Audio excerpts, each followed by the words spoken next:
Chains, thunder, and a whisper. The night fear met its match. Long before thunder shattered the sky, Elmridge chained its nightmares behind rusted iron. They called the nightmare Rocco, a once proud police dog now condemned to pacing circles in a prison of rumor and regret.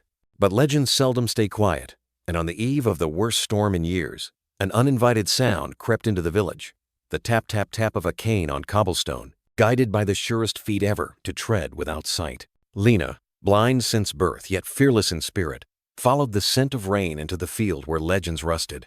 One crack of lightning revealed the impossible tableau, the monstrous shepherd quivering in terror at the sky, and the small girl reaching through the bars offering not safety, but understanding.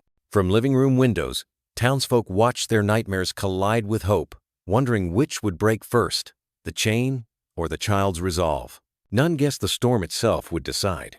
There was a place in Elmridge where the air felt heavier, a patch of land at the village's northern edge where even the wind seemed to hush itself. It was there, behind a crooked line of warped fence posts and tangled ivy, that the villagers said the cursed one lived. His name was Rocco, though few dared say it aloud. Each morning, the children of Elmridge took the longer path to school, curving around the old timber barn and skirting far from the chained enclosure. Parents warned them without explanation, but the children knew. They'd seen the shape behind the rusted bars, heard the low, guttural growl that vibrated in the earth like an old wound reopening. The cage was crude iron poles once meant for cattle fencing, now bent into a cruel hexagon of confinement. Chains the size of a man's wrist coiled around thick posts, binding a single dog to the dark center of it all. A German shepherd, massive and scarred, with a stare like molten iron and teeth bared even at silence. Rocco. This morning, mist clung low to the fields, and the dew on the grass hadn't yet begun to glisten. The village was barely stirring when Leo, a wiry boy with dirt on his knees and a slingshot tucked in his belt, crept toward the edge of the field. He didn't come from fear like most. He came from boredom and the dangerous curiosity that festers in boys who grow up in places with too many ghosts and not enough truth. He crouched behind the blackberry bush, eyes narrowed, waiting for movement. Then, with a sudden jerk, he hurled a small stone toward the cage. Clang! The rock hit a rusted pole. A thunderous bark shattered the stillness. Rocco exploded from the shadows like a battering ram teeth flashing, saliva trailing, body surging to the limit of his chain with a metallic snap that rang like a warning bell through the morning fog. The ground shook beneath his paws. Leo screamed and stumbled backward, losing his footing in the wet grass. His heart pounded against his ribs like a fist on a locked door. From the porch of her home, Marta, the village elder, heard the sound. She didn't need to look. She knew it too well. She wrapped her shawl tighter around her shoulders and began her slow walk down the gravel path toward the boy. Leo had fallen on his rear, pants soaked, face pale. He almost was right there, he gasped, pointing toward the cage. But Rocco had already retreated, pacing behind the shadows like a ghost waiting for dark. Marta stood still beside Leo, her cane stabbing softly into the earth. Her voice was low, rasped by age and unspoken memory. "Don't tempt the devil, child," she said. "He's not a devil," Leo mumbled, though even he didn't believe it. Marta turned her clouded eyes toward the cage. "You don't know what he is, and that's the most dangerous kind." She helped the boy to his feet and whispered again, this time more to herself, "Stay away from the beast." But her words fell into the silence that Rocco left behind. That kind of silence always came after his growling, aching, hollow, quiet that lingered too long. The villagers didn't talk much about the dog anymore. They didn't need to. Fear had a way of becoming folklore, passed from one generation to the next, not through facts, but through the weight of avoidance. Rocco was no longer just a dog, he was a myth with breath. Some said he had demon blood in him. Others believed Jonas, the old hunter who raised him, had trained him to kill and then disappeared to avoid the consequences. A few whispered that Rocco had gone mad from solitude, and that one day the chains would break and he'd remember every face that ever passed him by. But no one really knew, and that was what made him dangerous. That night, Marta sat by her fire and stared at the flame with eyes that glimmered like old glass. She remembered the day Jonas had brought Rocco to tone a bold pup with ears too big for his head and a tail that wagged like it didn't know how to stop. Jonas had called him Rookie, hence the name. Rocco had once been playful, hungry to please, but things changed. They always did. She sipped her tea slowly, then whispered into the flames, "It's not the growl that haunts me. It's what came before it." Outside, in the cold cage of iron and memory, Rocco lay down slowly. His breath came hardened paw twitching from an old wound that flared when the temperature dropped. His eyes scanned the trees. He heard the boys rock again, over and over, in the back of his mind. He didn't hate them. Not really. But the chain tugged at his neck like a memory he couldn't chew through. And the darkness? It had become his only friend. Tomorrow, they'd avoid him again. They always did. But somewhere beyond the fog and fear, something was shifting. A truck would soon arrive. And with it, a girl who couldn't see him, but would be the first soul to truly look at him. They say the forest swallowed him whole. No footprints, no farewell, no body. Just the howling wind through pine and the low trembling growl of the dog who returned without him. His name was Jonas Halberd, a man both feared and forgotten long before he vanished. To some, he was a ghost in his own lifetime, a recluse who hunted the mountains beyond Elmridge like they belonged to him. His cabin sat deeper than most dared to go, past the rock face where moss never dried, and where the air always carried a trace of something metallic. He had no family, no friends, just a dog, and what a dog he was. Rocco had been Jonas's shadow, carved from muscle and discipline, bred for sharpness and silence. He obeyed without command, tracked without fail, and stood at Jonas's side like an extension of his will. Together, they disappeared into the woods for days, sometimes weeks, and when they returned, Jonas's truck carried trophies, elk antlers, wild boar tusks, fox pelts. The villagers never asked questions. They didn't want to know what else Jonas hunted out there, until the day he didn't come back. It was autumn, the kind of autumn that paints trees with fire and coats breath with frost. Jonas was seen one last time at the edge of town, loading his truck with canned beans and 2 boxes of rifle rounds. Rocco sat in the passenger seat, tail curled, eyes alert. As they drove off, Elder Marta watched them disappear into the dust and muttered, "One day, the woods will keep what they've earned." 3 days passed, then 5. On the 7th day, Rocco came back. He wasn't in the truck. He wasn't led by a leash. He just appeared, limping, alone. His fur matted with blood that wasn't just his. A gash along his shoulder exposed raw flesh. His collar was torn. One of his paws dragged behind him like it didn't belong to his body anymore. The village froze. He didn't bark, didn't growl, just walked to the center of town, eyes vacant, body swaying. And when a man reached out just to check the wound, Rocco lunged. Teeth flashed, flesh tore. Screams echoed off cobblestone. A woman tried to intervene. She, too, was bitten. After that, the village changed. They found the truck 3 miles from Jonas's cabin, its tires slashed as if by claws or blade. Inside, the driver's seat was smeared with dried blood, a rifle missing from its rack. But Jonas's body was never recovered. His cabin, when found, looked like someone had left in a hurry or been dragged away. The firewood was stacked, but cold. A stew sat rotting on the hearth. And Rocco? He refused to leave. He returned each day to the edge of town, pacing, growling, searching. Some believed he had turned wild, lost his mind from whatever he'd witnessed. Others whispered darker theories that he'd killed Jonas himself, snapped after years of brutal training. Or worse, that Jonas had used him for things no one wanted to admit. Whatever the truth, the decision came quickly. They built the cage within 3 days, took 12 men, iron rods from the scrapyard, chains from the sawmill. And even then, 3 men walked away bloodied. Rocco fought them like he knew what they were building wasn't a home, it was a tomb. Since then, no one got near. Some left meat at the edge of the bars. Others crossed the street to avoid even the shadow of his enclosure. Children weren't allowed within 50 yards.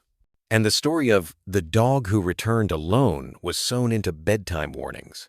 Only Marta, old and half forgotten herself, still remembered how it began. She remembered the first time she saw Jonas slap the pup across the muzzle for a mistake that wasn't his. Remembered the way Rocco flinched and still obeyed. Remembered the long winter nights when distant howls echoed through the woods and were answered by something deeper, more broken. No one ever asked what Jonas did to that dog in the silence of the trees. And by the time they did, it was too late. Rocco now lived in the space between myth and memory. Some still claimed to hear him howl when the wind passed a certain way. Others said his eyes glowed red in the dark. But the truth, if there was one, remained locked behind the bars. Every morning he stood at the same corner of the cage, like he was waiting for someone to come back. Every night he lay curled up facing the woods, as if guarding a secret only he had survived. And in the quiet hours just before dawn, when mist touched the earth like a whisper, you could almost hear him whimper, not from pain, but from something deeper, like grief, or guilt, or both. The truck arrived without a sound, as if the fog had rolled it in. It was an old blue Datsun, faded, dented, humming softly like it had seen too many winters, but still remembered how to carry a family forward. Its tires crunched over the gravel path that ran through the heart of Elmridge, scattering birds and drawing curious eyes from behind window curtains. 3 figures stepped out. A man with tired shoulders and hands that looked like they had once held tools too long. A woman with kind eyes and a scarf knotted carefully around her neck. And a child, small, quiet, dressed in a pale lilac coat, and holding a worn canvas satchel close to her chest. Her name was Lena. She was 10 years old and blind since birth. She didn't look at the village because she couldn't. But she faced it, head tilted slightly, listening. Not just to the chirp of the birds or the creak of shutters swinging in the breeze, but to the hush that fell as they passed. That silence wasn't the usual kind. It wasn't the peace of morning. It was watchfulness. The kind bred by stories told too often and understood too well. "She's blind," someone murmured from behind a wooden fence. "They're moving into the old Thatcher place," said another voice, hushed but pointed. "God help them. They don't even know." Indeed, they didn't. The Thatcher cottage sat on the very edge of the village, nestled beneath a copse of fir trees and surrounded by a crumbling stone wall. Its paint had long since surrendered to moss, and its porch steps groaned under weight like they'd rather stay forgotten. But it had a certain gentleness to it, a kind of tired charm, like a worn-out book no one had finished but still refused to throw away. And just 20 yards beyond the back fence was Rocco's cage. The family didn't know. No one had told them. The realtors never mentioned the dog. The villagers wouldn't dare bring him up as if his name, once spoken, might summon his growl through the fog. Lena's father, Caleb, unloaded boxes from the truck bed while her mother, Nadia, guided the girl toward the porch with a hand gently resting between her shoulders. "We'll need curtains," Nadia whispered as they stepped inside. "And some warmth on the walls, but it's got good bones." "Like an old soul," Lena said softly, her fingers brushing the doorframe. Nadia smiled, though her eyes fluttered surprised. Lena's voice was delicate but unafraid, always laced with quiet observation. She had a way of making people pause, not because she demanded space, but because she somehow filled it with stillness. Outside, an old man on a bicycle passed slowly. He didn't wave, just tipped his hat and looked at the truck as if measuring its intentions. At the corner grocery, Elder Marta stood in the doorway like a sentry. She sipped her tea without blinking. "They've got a child," someone said beside her. "And not just any child," Marta replied, "the kind who listens more than she speaks." The day wore on. Boxes were carried in. A kettle hissed.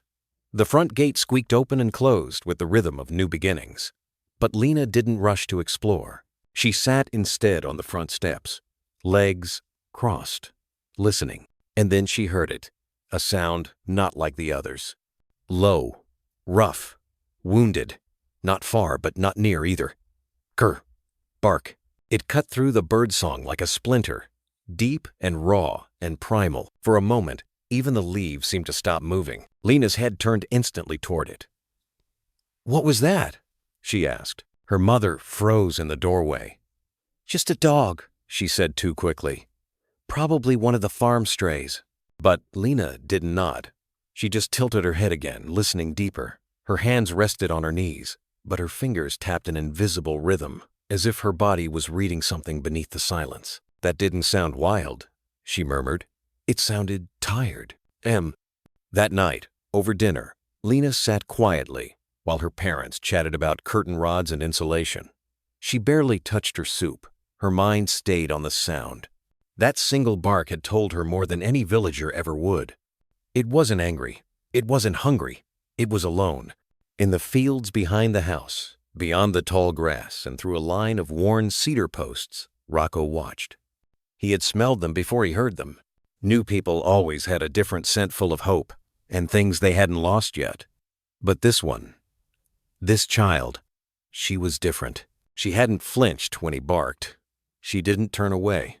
She listened. That night, as stars pressed like whispers against the ceiling of clouds, Lena stood by her window, hand pressed against the cool pane. "I don't know who you are," she whispered toward the dark, "but I heard you." From the cage, across the stretch of moonlit field, Rocco lay still. His ears twitched, and for the first time in years, he didn't growl. The morning light in Elmridge didn't so much arrive as it tiptoed in. It spilled quietly over the rooftops, filtered through dusty windows, and stretched long fingers across the creaking wooden floor of the cottage at the village's edge. Inside, Lena sat cross-legged on a fraying rug, her fingertips grazing the grain of the floorboards as if reading a story only she could feel. She was humming softly, no tune in particular, just the kind of melody that children invent when the world is still waking up.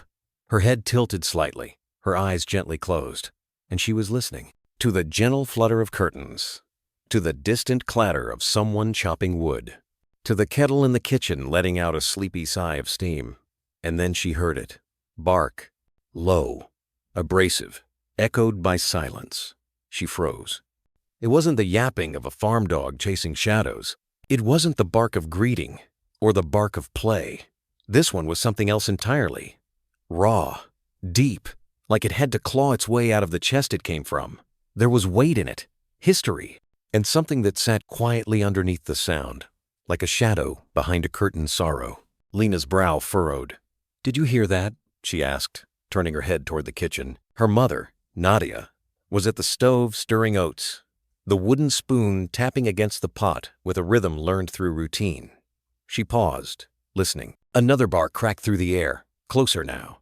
Then another, shorter, this time more growl than bark.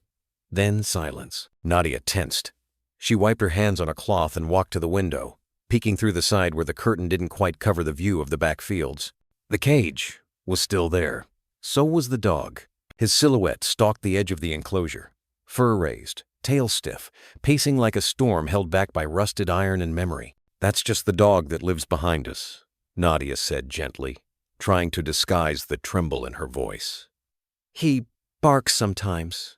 Nothing to worry about." But Lena wasn't convinced.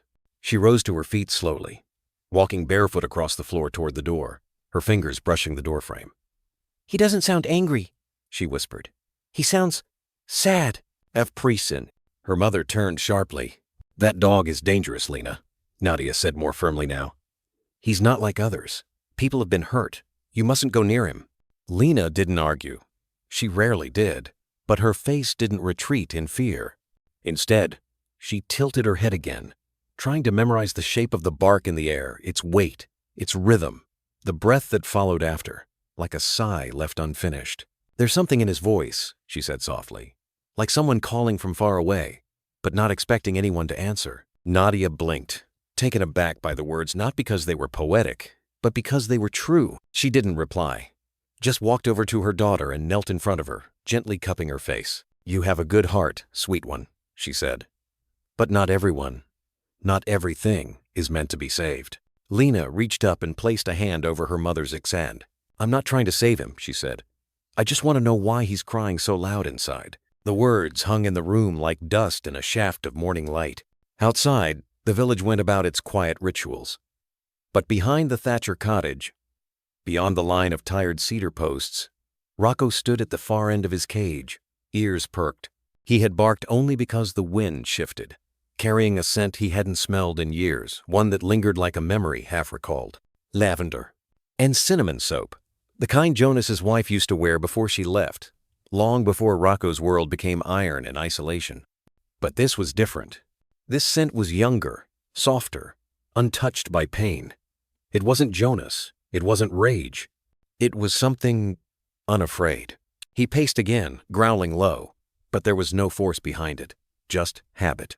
In the cottage, Lena moved to the porch and stood in the light. She didn't call, didn't whistle. She just stood there, hands clasped behind her back, head turned slightly toward the sound, toward him. And then she smiled. Faint, quiet, but full. "I hear you," she whispered. Rocco couldn't understand the words, but he felt them. For the first time in years, the cage didn't feel like punishment, just distance. The bakery in Elmridge was the kind of place where time forgot to hurry. Every morning, the scent of warm rye and buttered loaves floated down the cobbled lane like an unspoken invitation. People didn't just come for bread, they came for stories. And on this morning, the village's stories lingered heavier than usual. Inside, the wood-burning oven crackled quietly.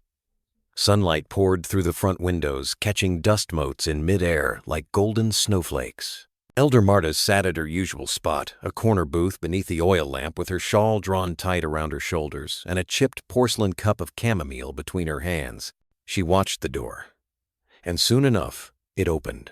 Lena stepped inside, one hand trailing the wall, the other gripping the soft fabric of her coat.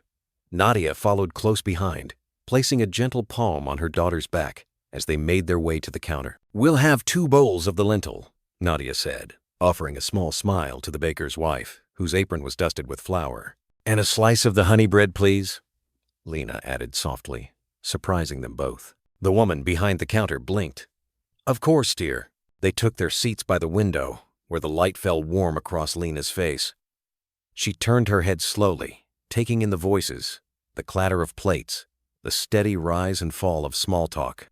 Her senses moved through the room like fingers across braille, reading mood instead of words. The soup came steaming in thick clay bowls, and they ate in silence for a moment. Then Lena spoke. "Mom," she said quietly, "who's the dog behind our house?" Nadia paused, her spoon halfway to her mouth. Around them, the atmosphere shifted subtly at first. A chair scraped slower than it should have. A man's cough stalled mid-breath. A nearby couple exchanged glances over their mugs. Nadia lowered her spoon. "He's just an old guard dog," she said. "Best not to think much about him." "But he doesn't bark like a guard dog," Lena murmured.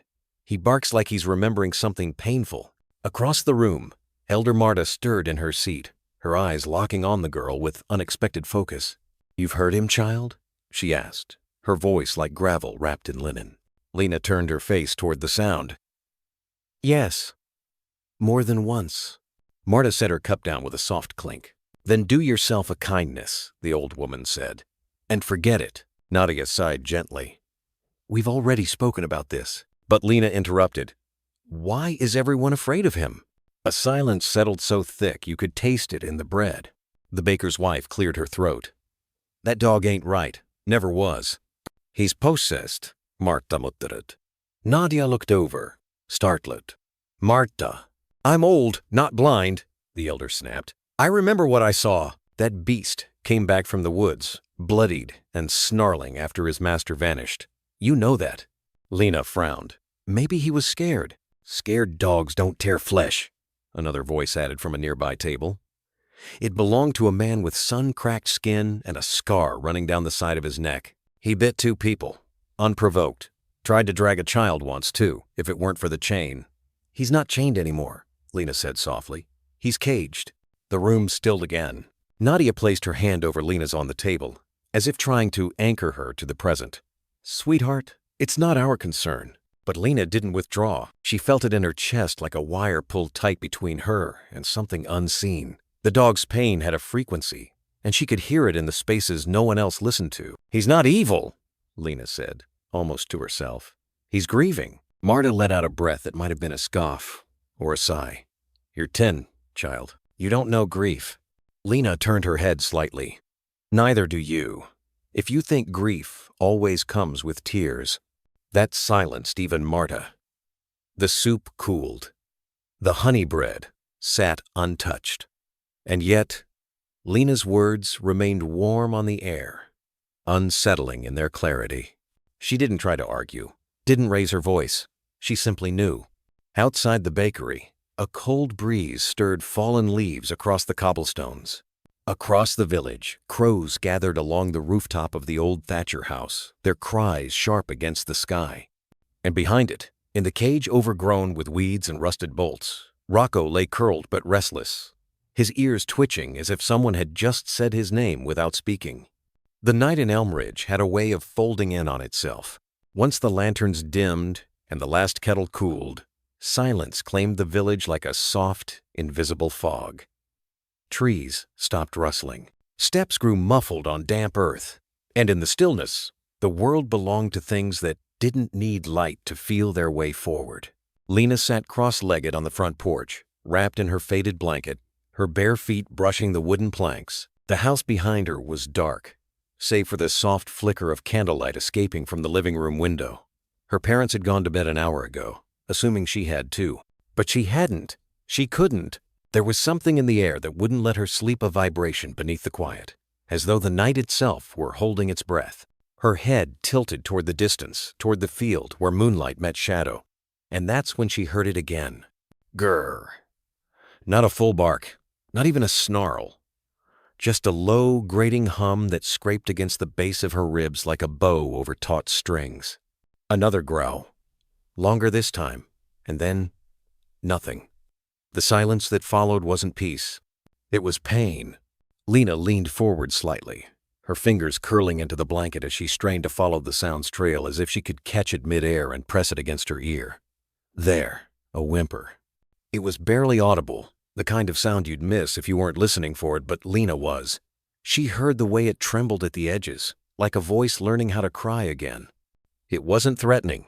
It was mourning. She didn't know why that realization made her throat tighten. Maybe it was because she'd heard it before, not from dogs, but from people. From a woman in a hospital bed who used to hum lullabies before forgetting the words. From her father, when he thought she was asleep, sitting at the kitchen table with hands pressed into his eyes. From herself, once in the dark, when she first realized what blind would mean for the rest of her life. Pain had many voices, but sorrow only whispered. Lena pulled the blanket tighter around her shoulders and turned her face fully toward the sound. And then in the hush that followed, she spoke. "I don't know your name," she said softly, her voice barely rising above the chirp of a cricket. "But I think you're hurting." The wind shifted gently, brushing her cheek like a sigh. "I heard you the other day, when you barked. Everyone else ran from it. But I think you were just trying to be heard. She paused, her fingertips gently tracing the grain of the porch wood like braille. "They said you were dangerous," she added, "that you hurt people. But no one asked why." Behind the house, at the edge of the trees, a shape stirred. Rocco stood in the far corner of the cage, still as stone, his ears trained toward the porch. His breath came slow but uneven, his weight shifting from paw to paw. He couldn't see her clearly. The girl was just a voice in the dark. But there was something in it that made the fur on his back lie flat again. She wasn't afraid. Not of him. Not of the dark. Not of his story. And that was new. "I know what it's like," Lena whispered.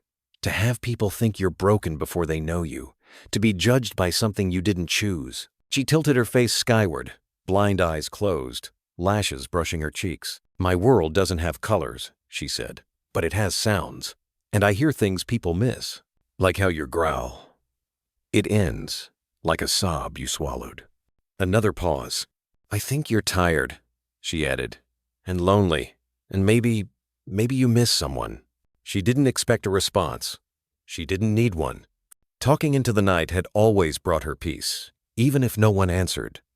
But this time, as she let the words fade into the air, something shifted behind the trees. A soft shuffle of paws. A breath, released slow and long, like the kind that follows a bad dream. In the cage, Rocco had crept closer to the bars, his body low, muscles taut. He didn't growl, he didn't bark, he just listened. And for reasons even he didn't understand, he stayed. Lena placed a hand on her chest, as if steadying a compass that pointed towards something unseen. "I'll talk to you again tomorrow," she said.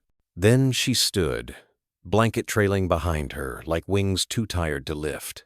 As she walked back inside and shut the door with a soft click, Rocco stayed in place, eyes fixed on the spot where the girl had been. For the first time in years, he didn't feel the need to patrol, or bark, or remind the world he was still dangerous. He just existed, under the stars, with the echo of her voice, soft, steady, and true, still lingering like a thread between two lonely souls who hadn't quite met. Yet, the sky was still a shade of charcoal. When Lena slipped out the front door, she moved like a shadow, barefoot, the porch board sighing under her light step. Her blanket was wrapped around her shoulders, frayed at the ends, and damp with the breath of dawn. The air tasted of dew and cold soil. And somewhere in the trees, a lone owl called out to no one. The world hadn't woken yet, but she had, and so had he. Grrr! The sound sliced through the silence like flint across stone low, warning, primal.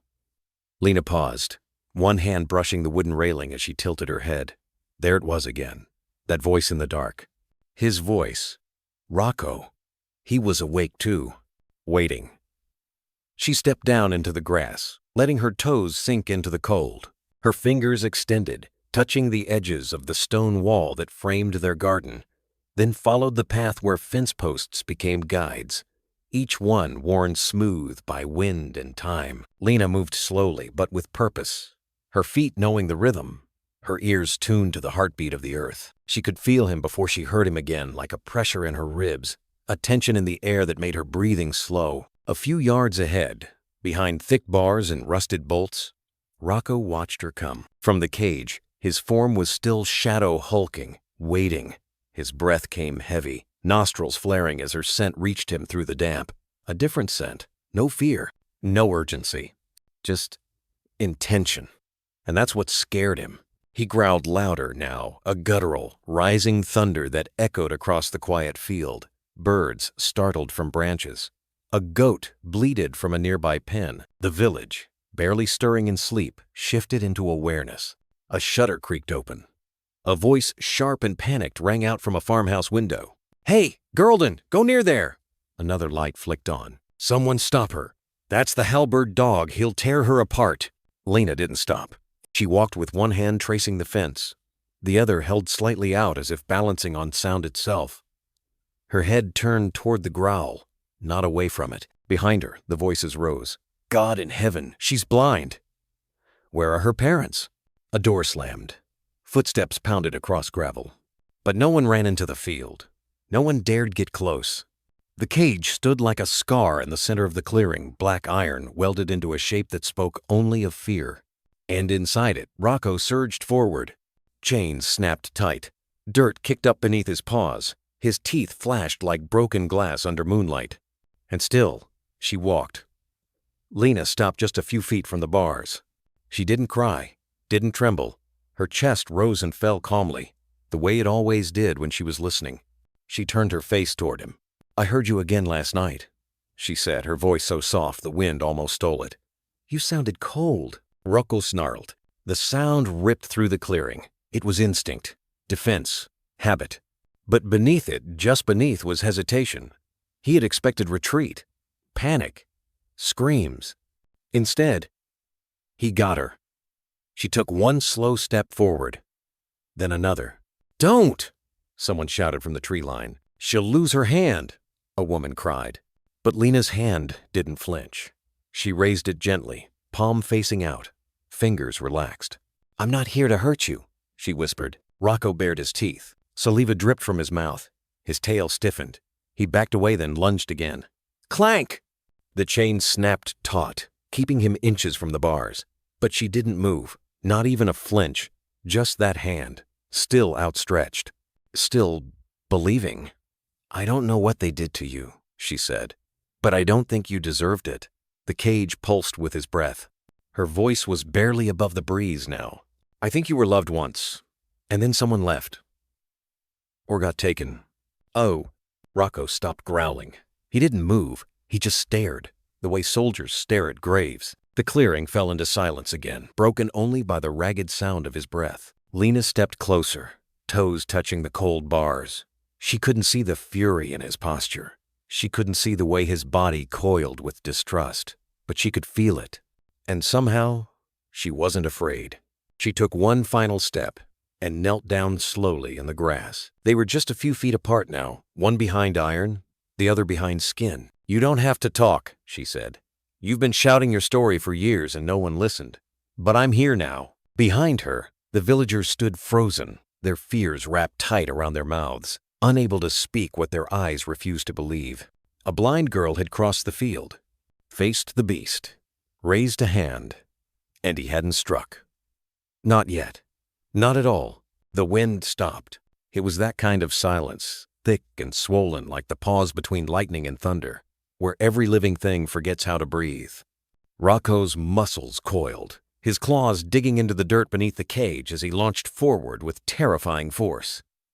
The chain snapped with a clang, metal stretching to its limit. His body crashed against the iron bars, jaws wide, teeth bared pure fury distilled into one heartbeat. Lena didn't flinch. She didn't even blink. She simply knelt in the grass, her face turned toward the chaos, and extended her small hand through the bar steady, trembling, open. "I'm not here to hurt you," she whispered again, as if repeating it might shift the weight of the world. For a fraction of a second, Rocco's body hovered in that violent suspension fur bristled, eyes wild, breath steaming in the cold morning air. One more lunge, and her wrist would snap like a twig. But he didn't bite. He didn't move. He just stopped the way a storm sometimes dies before it hits land. And then, a breath. Low, long, trembling. Rocco's snarl faded into a deep, throaty growl. His ears twitched, his nostrils flared. He smelled her. Not fear, not sweat, not adrenaline, but something quieter, something human. Her fingers were still outstretched, palm up, like an invitation in the dark. They were shaking now, barely perceptible, but to him, it was everything. A message written in the language of prey, and yet she wasn't prey. She wasn't running. That alone confused him. He stepped forward. One slow paw, then another. Chains clinked behind him like haunted bells, but he moved with surgical control, eyes locked on her hand. His head lower, a deer's flat, tail frozen and in that ancient predator's body. Something else stirred. Curiosity. The girl tilted her head. "I knew you weren't mean," she said, her voice smaller now. "Just hurt." He was close enough to touch her now, close enough to crush her fingers. Instead, he sniffed them, first tentatively, then deeper. His warm breath rolled across her wrist like fog off a lake. She could feel every exhale hot, sharp, alive. She didn't pull back. She didn't even gasp. And that's when the world around them began to stir again. A woman's breath caught in her throat. Old Marta dropped the loaf of bread she'd been clutching. Someone whispered a prayer.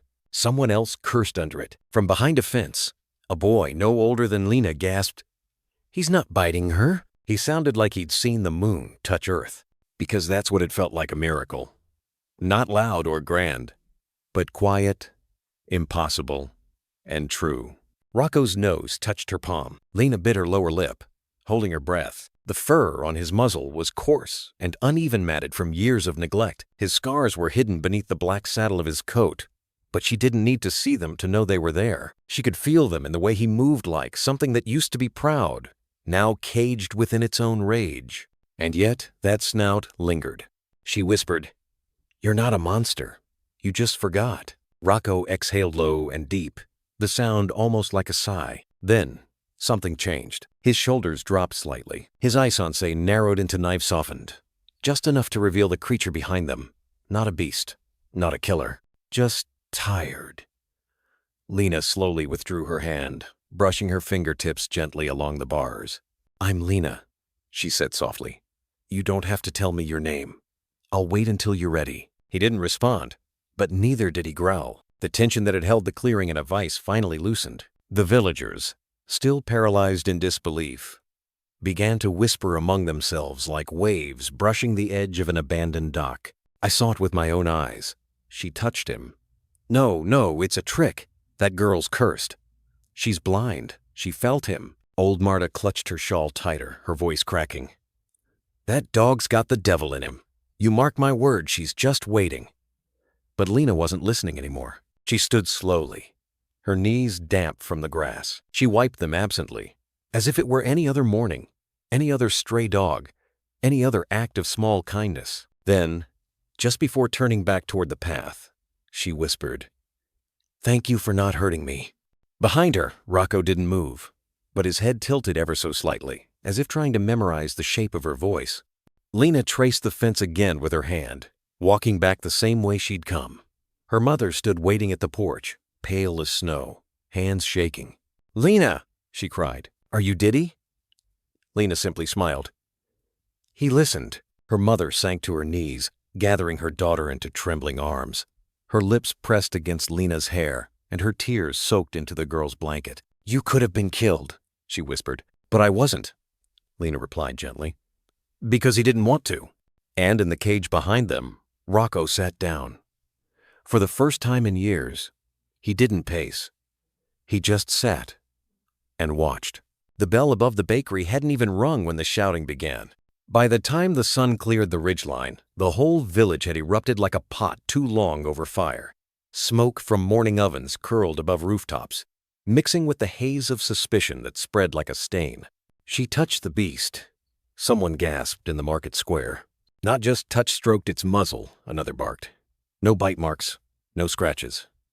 "It's not natural." By mid-morning, every wooden bench outside the chapel was lined with hunched backs and hushed voices. Men shook their heads. Women crossed themselves. Children were pulled back indoors with a firmness that bordered on panic. The door to the general store slammed open. Mrs. Talbot, widow, mother of 3, and self-appointed guardian of village proprietor marched out in a flurry of apron strings. "I warned them not to rent that cottage," she muttered, eyes blazing. "There's a reason it stayed empty for 5 winters. Someone followed close behind. "You think the dog's cursed her? She's blind, isn't she?" Another voice added from the corner. "Maybe she sees things we don't. Maybe the dog felt it." Old Marta, seated like a rotting root in her usual spot beneath the elm tree, didn't speak for a long time, just rocked slightly, muttering half-formed prayers into her shawl. Then finally, with eyes like pale smoke, she said, "That dog is marked, and now so is she." The words were like oil on fire. Up at the cottage, near the edge of the forest, Lena sat at the kitchen table, swinging her feet softly beneath her chair. The wooden floor was warm from morning sun, and the scent of honeyed porridge filled the room. Her mother, arms still shaking from the earlier ordeal, ladled soup into 2 bowls but said nothing. Lena's father paced near the window, watching figures gather down the hill, voices rising with the wind. "Should we leave?" he asked finally, not turning around. "If they blame her if they think she's—" "No," his wife said firmly. "We didn't do anything wrong. She's a child, Miriam, a blind child. And they're acting like she summoned the devil himself." The spoon clinked against the side of the bowl. Lena reached forward carefully and found her mother's hand. "He let me touch him." Her voice was soft, not triumphant, not frightened, just honest. Her mother froze. Lena tilted her head slightly.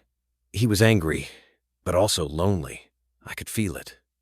The room was quiet for a long time.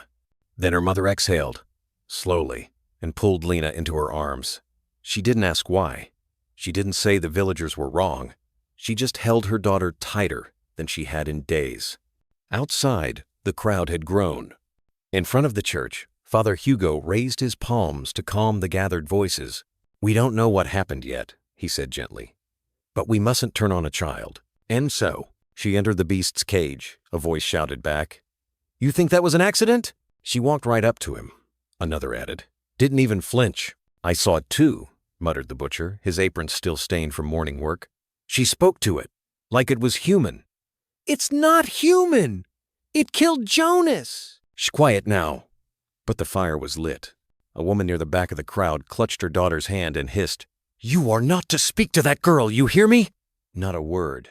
I didn't do anything wrong," the child whispered, eyes glassy. "She was just being kind. Kindness gets you torn to pieces." Back in his cage, Rocco lay flat on his belly, eyes flicking toward the tree line. The village still hummed behind him, fear radiating like heat, but it no longer reached him. He hadn't moved since Lena left. Her scent still lingered, the soft tremble in her hand, the words that didn't command or plead, but offered. "I'm not here to hurt you. He'd heard those words before, long ago, from someone else. But they hadn't sounded like that. He sniffed the dirt, growled low, not in anger, but in something else, something like longing. In his chest, the unfamiliar flutter of memory stirred. That night, as the cottage lights dimmed and the hush of evening settled over the village like a blanket stretched too thin, Lena sat on the porch, knees hugged to her chest. From far off, Rocco gave a single bark, sharp, then quiet. Her mother stepped out with a shawl, draping it over Lena's shoulders. "Come inside, love. It's cold." Lena leaned her cheek against her knees. "They're afraid of me." "No," her mother whispered. "They're afraid of what they don't understand." Lena hesitated, then asked, "Was it wrong, what I did?" Her mother knelt beside her, brushing hair from her face. "Sometimes the right thing makes people uncomfortable. That doesn't make it wrong." "Oh." Down the slope, inside the cage, Rocco lifted his head. The wind shifted, and something, just the faintest thing, changed. The morning came with a pale hush, the kind that draped the village in dew and made even the roosters hesitate before calling. But one soul was already awake. Rocco. He stood inside his cage long before the first rays of sun slipped between pine trunks. His breath clouded the cold air in short, uneven puffs. Not the harsh panting of aggression, something else. A tremble that ran beneath his ribs like the echo of a memory not yet formed. He didn't bark, didn't growl, didn't charge the bars the way he used to every morning, when birds were fools and villagers were trespassers. Instead, he waited, ears alert, tail low, muscles twitching beneath coarse fur still matted from years of neglect. Every few moments, he paced, not with the frenzied circles of a caged predator, but with restless uncertainty. Back and forth, nose pressed to the gate, then to the patch of grass where her scent still clung. He stopped suddenly, sniffed, his ears twitched, still no sign of her. His chest tightened with something unfamiliar. Disappointment? Number. That was too human a word. But it felt close. Up at the cottage, Lena stirred beneath her blanket. The morning chill had crept in through the cracks in the window, but she didn't mind. She liked the way the cold made the sounds clearer. Her fingers moved across the worn wood of the bed frame, until they found the scarf still faintly tinged with the earthy scent of last night's wind. She smiled. Then, as if drawn by a string no one else could see, she rose. She didn't speak, didn't ask permission. She just stepped outside barefoot, as she often did, and let the morning guide her. Rocco's head snapped up at the soft crunch of leaves. His body tensed, but only for a breath. Then it relaxed, just slightly, as the shape came closer. Small, deliberate, blind. Her. She walked slowly, hand grazing the fence posts, humming softly under her breath. A tune without words, the kind that wasn't sung for anyone but the wind. He lowered his stance, tail still tucked, but no longer rigid. She stopped a few feet from the cage. "Morning," she said gently, tilting her head in that way that made it feel like she saw more than anyone else.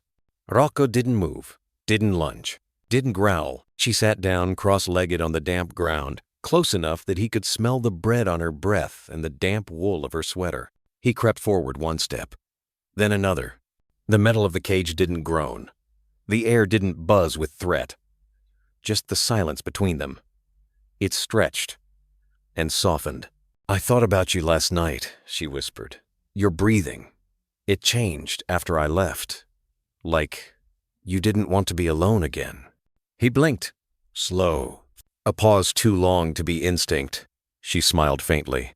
"I didn't want to be alone either." And then she did something that startled even him. She began to hum. Not loud, not clear. Just enough for the melody to float like mist between them. It wasn't a song he knew, but something about it stilled the shaking in his legs. He sat, not in submission, in curiosity. Up on the hill, unseen behind the laundry lines and low stone walls, two pairs of eyes watched. "Is she singing to him?" one of the boys whispered. "Don't get closer," the other hissed. "He'll tear you up. He's not even barking." The silence that followed was more unnerving than any growl. Children weren't supposed to see monsters be gentle. It messed with the rules adults gave them. Lena traced her finger across the dirt. "They say you're dangerous," she said. "But I don't think you are."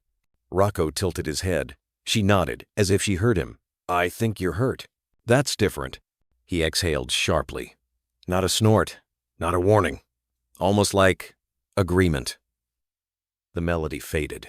They sat like that for a long time, girl and beast. Prisoner and seer in a silence richer than any story the village had ever told. Then, slowly, Rocco lowered himself fully onto the ground, chest pressed to earth, head between paws, not asleep, just with her, present. And Lena? She leaned slightly forward, hands resting on her lap, face tilted toward the bars. "If you want," she whispered, "I can come back tomorrow." The only answer was the soft thud of his tail brushing against dirt once, then twice. A sound no one in the village had heard from him in years. Not even once. Milo wasn't supposed to be awake. The morning bell hadn't rung yet, and his father's warning still echoed from the night before. "Stay away from the beast. That blind girl's lucky he didn't snap her in two." But curiosity doesn't care much for warnings, especially when you're 9, light on your feet, and have a slingshot stuffed in your back pocket for courage. Milo crept through the tall grass at the edge of the woods, dirt soft beneath his soles. The wind carried the sharp scent of pine and something else older, heavier, metal and fur, the kind of scent that clung to nightmares. He crouched behind a half-fallen log, just beyond the hill's bend, where the cage sat in its usual gloom like an old secret no one wanted to claim. But what he saw made him forget to breathe. There she was, that blind girl with the clouded eyes and quiet voice.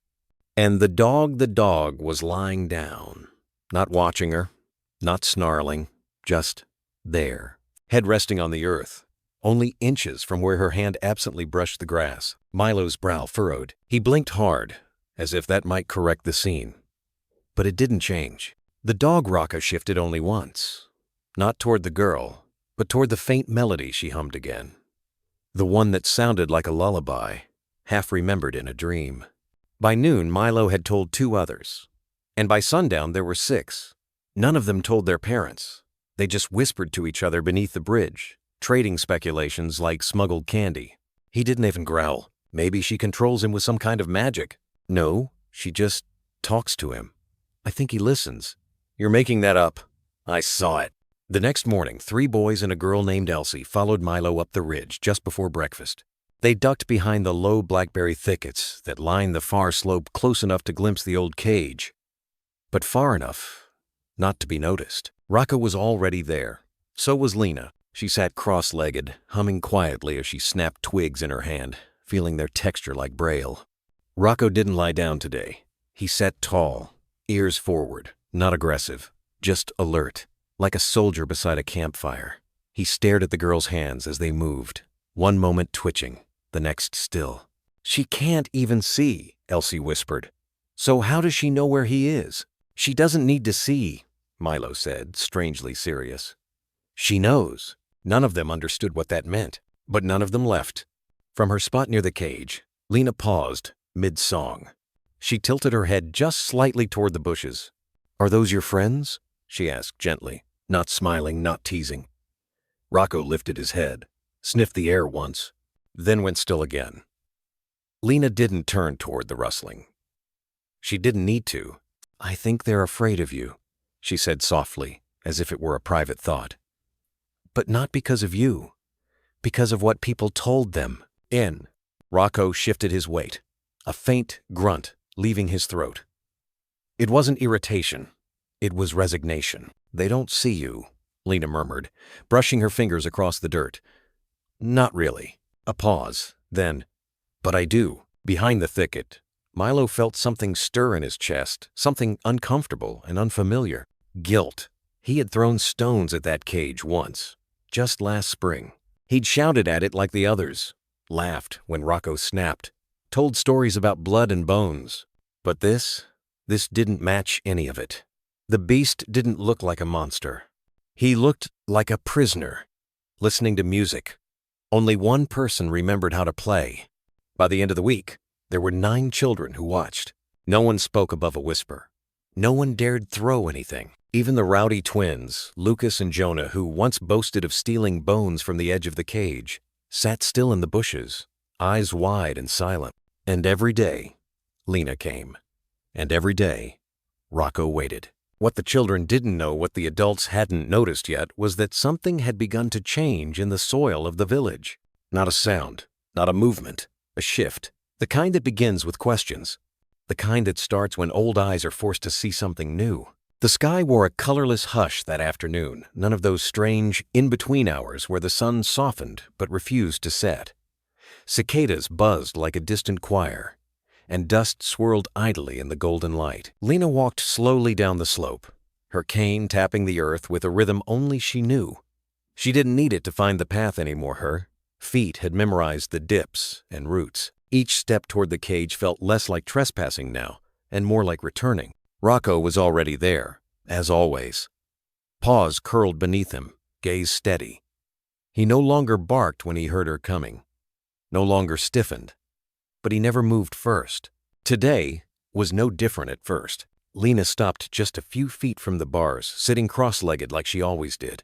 Her fingers sought the familiar pebbles near the cage's edge, tracing their edges as if braille could grow from the ground. "You're quiet today," she said gently, angling her face toward him. Rocco didn't respond. His breath rose and fell in slow, practiced cadence, watching. "I had a strange dream last night," Lena continued. "There was a river, and you were in it. You were swimming, not chasing anything, just floating." She smiled faintly, though her eyes, pale and misted, looked beyond everything. "You looked happy." A small sound escaped Rocco's throat, something between a grunt and a sigh. Lena tilted her head. "I wonder," she whispered, "if anyone ever let you be happy before." Time passed the way it always did between them. Unmeasured, slow, honest. The wind tugged gently at Lena's braid. She reached forward, palm resting just beyond the line where Rocco usually stopped. An offering, not a request. He stared at it. That familiar blindfolded hand. So still, so patient. Then barely a breath's width he leaned in, sniffed once, twice, and then he did something neither the earth nor the sky had witnessed in years. He wagged his tail, just once, slow, tentative, like a memory stirred awake by accident. Lena didn't gasp, didn't flinch. She only smiled, small and soft and full of something sacred. "You remember how?" she said. A silence followed, not empty, not awkward, the kind of silence filled with meaning too fragile for words. Rocco blinked slowly, as if unsure what his body had just done. His tail stilled again, but it didn't tuck, it didn't retreat. It simply lay beside him, no longer braced for war. Lena reached up, brushing a curl from her cheek. "It's like your heart forgot the rhythm," she murmured. "But it's still there. Hiding, maybe. But still beating." Rocco shifted his weight slightly, the sound of paw on dirt, impossibly gentle. Lena turned her face toward him again. "I don't need to see you to know what's happening," she said. "Your silence. It's softer now." Behind the thicket, unseen by the girl but very much present, 3 children watched in spellbound awe. They had seen the wag. Not imagined it, not whispered it, seen it. Milo leaned forward, mouth ajar. "Did you see that?" he whispered. He wagged. Elsie breathed. For a moment, they didn't feel like children hiding behind bushes. They felt like witnesses to a miracle too shy to happen under adult eyes. In the village square that evening, rumors swirled like wood smoke. Some said the dog had been bewitched. Others claimed the girl had healing hands. But Lena didn't speak of it to anyone, not even her mother, who had begun to look at her daughter with both pride and a fear she couldn't voice. That night, before sleep, Lena pressed her hands together beneath the blankets and whispered into the dark, "Thank you." She didn't know if Rocco heard, but miles away, across the field, and beneath a fading moon, the dog who hadn't wagged his tail in 7 winters dreamed of water. And the sound of a girl's voice. The storm came without warning. Not a drizzle, not a gentle hum. A sudden rip across the sky, lightning arcing jagged like broken veins, followed by a thunderclap so fierce it rattled the windows of every cottage in the village. Inside the little house at the edge of the woods, Lena paused mid-step. Her hands tightened around the teacup she was carrying, the liquid sloshing just beneath the rim. She tilted her head, that sense of something wrong, alive, trembling in the air, like a thread about to snap. Then it came. The barking. Feral. Raw.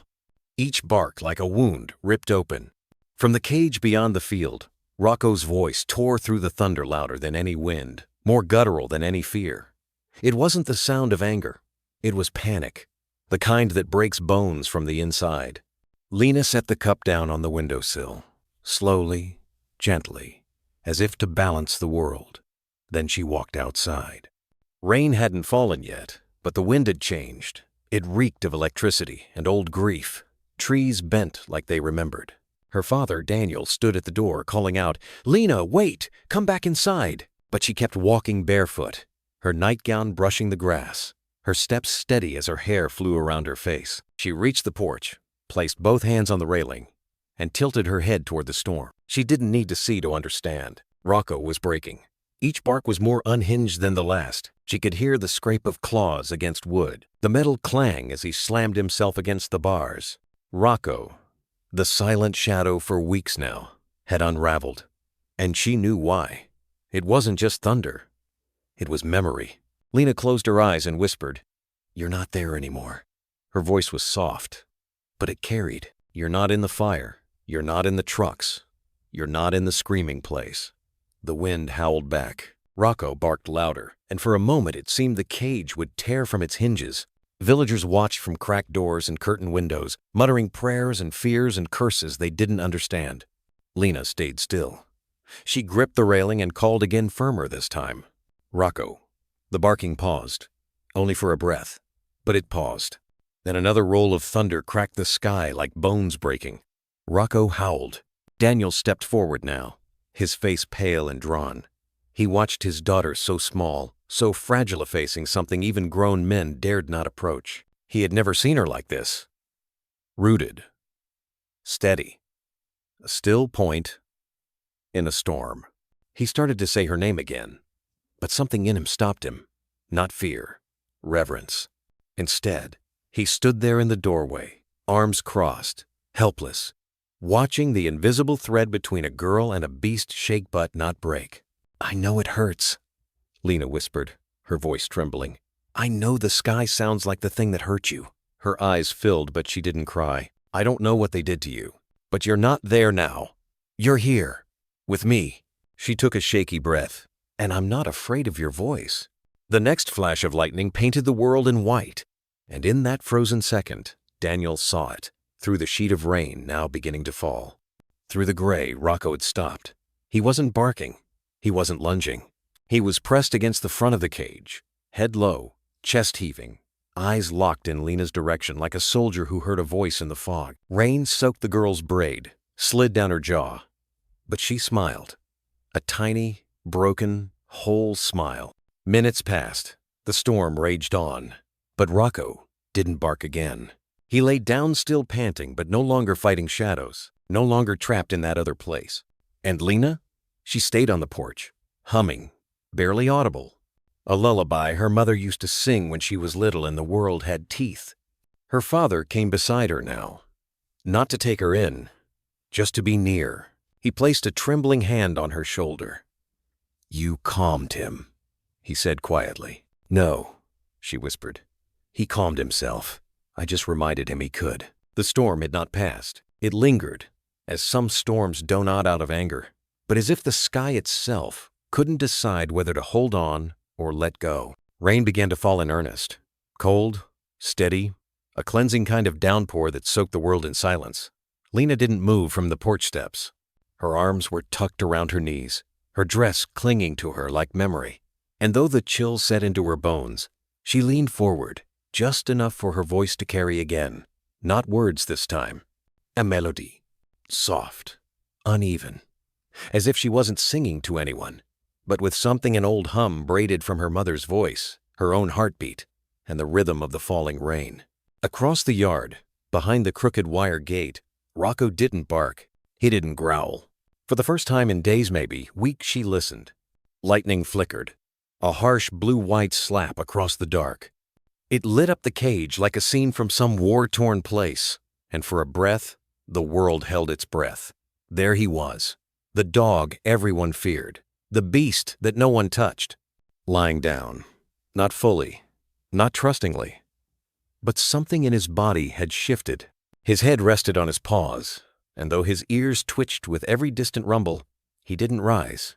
He stayed low, breathing hard, still trembling, but not running from ghosts this time.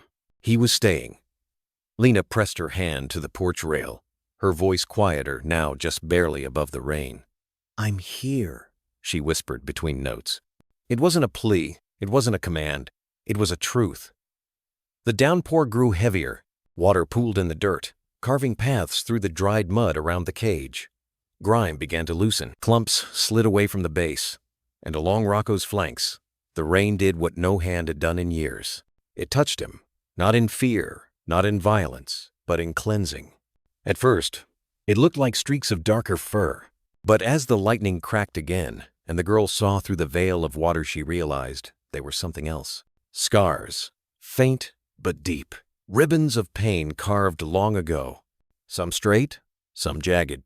One ran along his ribs, barely healed right, curving like a question that had never been answered.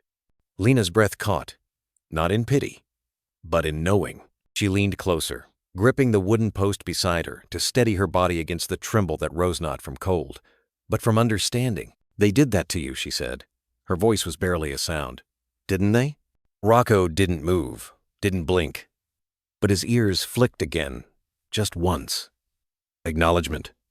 Or memory. Rain ran off the edge of the porch like tears too long held back, and Lena began to sing again.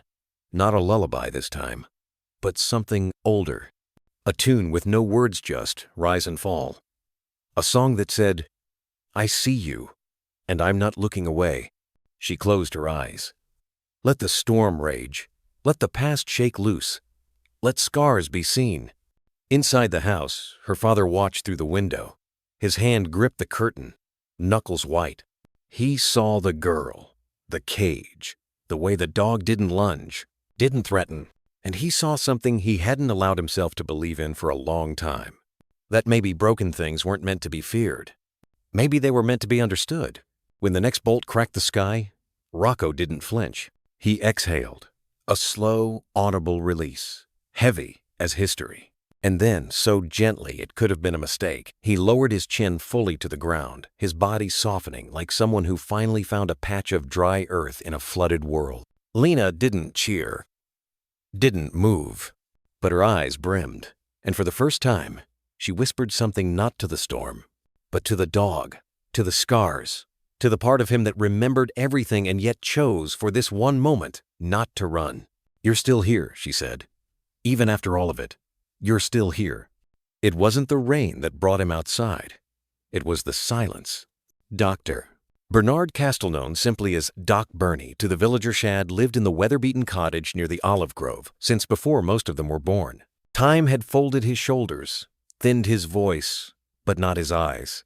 Those, Lena's mother used to say, still held stories no one dared ask about. He hadn't touched a scalpel in 10 years, hadn't stitched a wound, hadn't leaned over a trembling body whispering, "You're going to be okay. Stay with me." But habits die slower than people, and the storm tugged at him like an old call to duty. From behind his cracked window pane, he watched the girl in the rain. Her dress soaked, her hair stuck to her cheeks like ivy clinging to brick. She was sitting by that cage again, and that dog was lying down, in the open, breathing steady, not snarling, not baring teeth, just being. Doc Bernie squinted, stepped onto the porch, ignoring the protest of his aching knees. The sky pulsed with lightning, and for one brief instant, the world stood still long enough for him to see. The fur around the dog's flank wet, matted head parted just enough. Scars, crisscrossed like branches, not the kind dogs get in alley fights, not the wild, desperate lashes of a creature defending territory. These were different, long, measured. He'd seen that pattern before. In field tents during the war, in soldiers who couldn't speak, in animals pulled from places no one wanted to name. He muttered it before he could stop himself. Those scars, they're not from fights. The wind carried his voice off the porch and into the dark like it knew where to deliver the weight of those words. A young boy standing under a fig tree nearby, a child too curious for his own good, tilted his head. "What kind of scars, Dr. Burney?" The old man didn't answer at first. He just stared. At the girl. At the dog. At the space between them that used to be filled with snarling and now was just rain. He turned to the boy and said quietly, "One's no creature should carry." The boy ran off, words already bubbling in his throat, like a secret too heavy for one child to hold. By evening, the whisper had spread. Not shouted like the usual gossip in the village, no. This one traveled softer. Through glances, through pauses at the market stalls, through the way someone would start to say, "That beast," and then stop. At the bakery, Marta's hand trembled as she wrapped a loaf for the widow Levine. "You heard what Bernie said?" she asked under her breath. The widow nodded. "He's seen war. If he says those aren't fight scars, he's not the type to imagine things," Marta finished, eyes darting toward the window, where the rain still kissed the cobblestones. That night, Bernard sat alone at his kitchen table, tea untouched, the steam having long given up. He traced the rim of the mug with one finger. His mind wandered, not just to the dog, but to the girl, to the stillness in her posture, to the kind of courage that doesn't raise its voice but sits quietly beside something broken until it dares to breathe again. He whispered into the room like a man confessing to ghosts. Someone made that dog afraid of thunder. Someone taught him pain. The mug rattled as his hand shook, not from cold, but from memory. Outside, the rain eased, and though no bell rang, something sacred had already begun. Not forgiveness, not yet, but something close. Understanding. The first quiet note of a truth that had long been buried, and now, maybe, would start to surface. The morning broke quiet, not with the restless wind or rooster calls, but with the kind of hush that makes even leaves hesitate. Lena stood near the cage, a patch of bread tucked in her pocket and a soft rhythm in her breath. Rocco was already awake, he always was, but he didn't bark anymore. He watched her with those wary, amber eyes that had once only known threat and survival. This morning, though, there was no growl. Just breath. Just distance. Just the fragile trust that had grown, unwatered by fear. Lena didn't reach for the latch. She didn't even kneel. She stood still, feet planted in dirt, and spoke. "Rocco," she said gently, like she was remembering his name for him.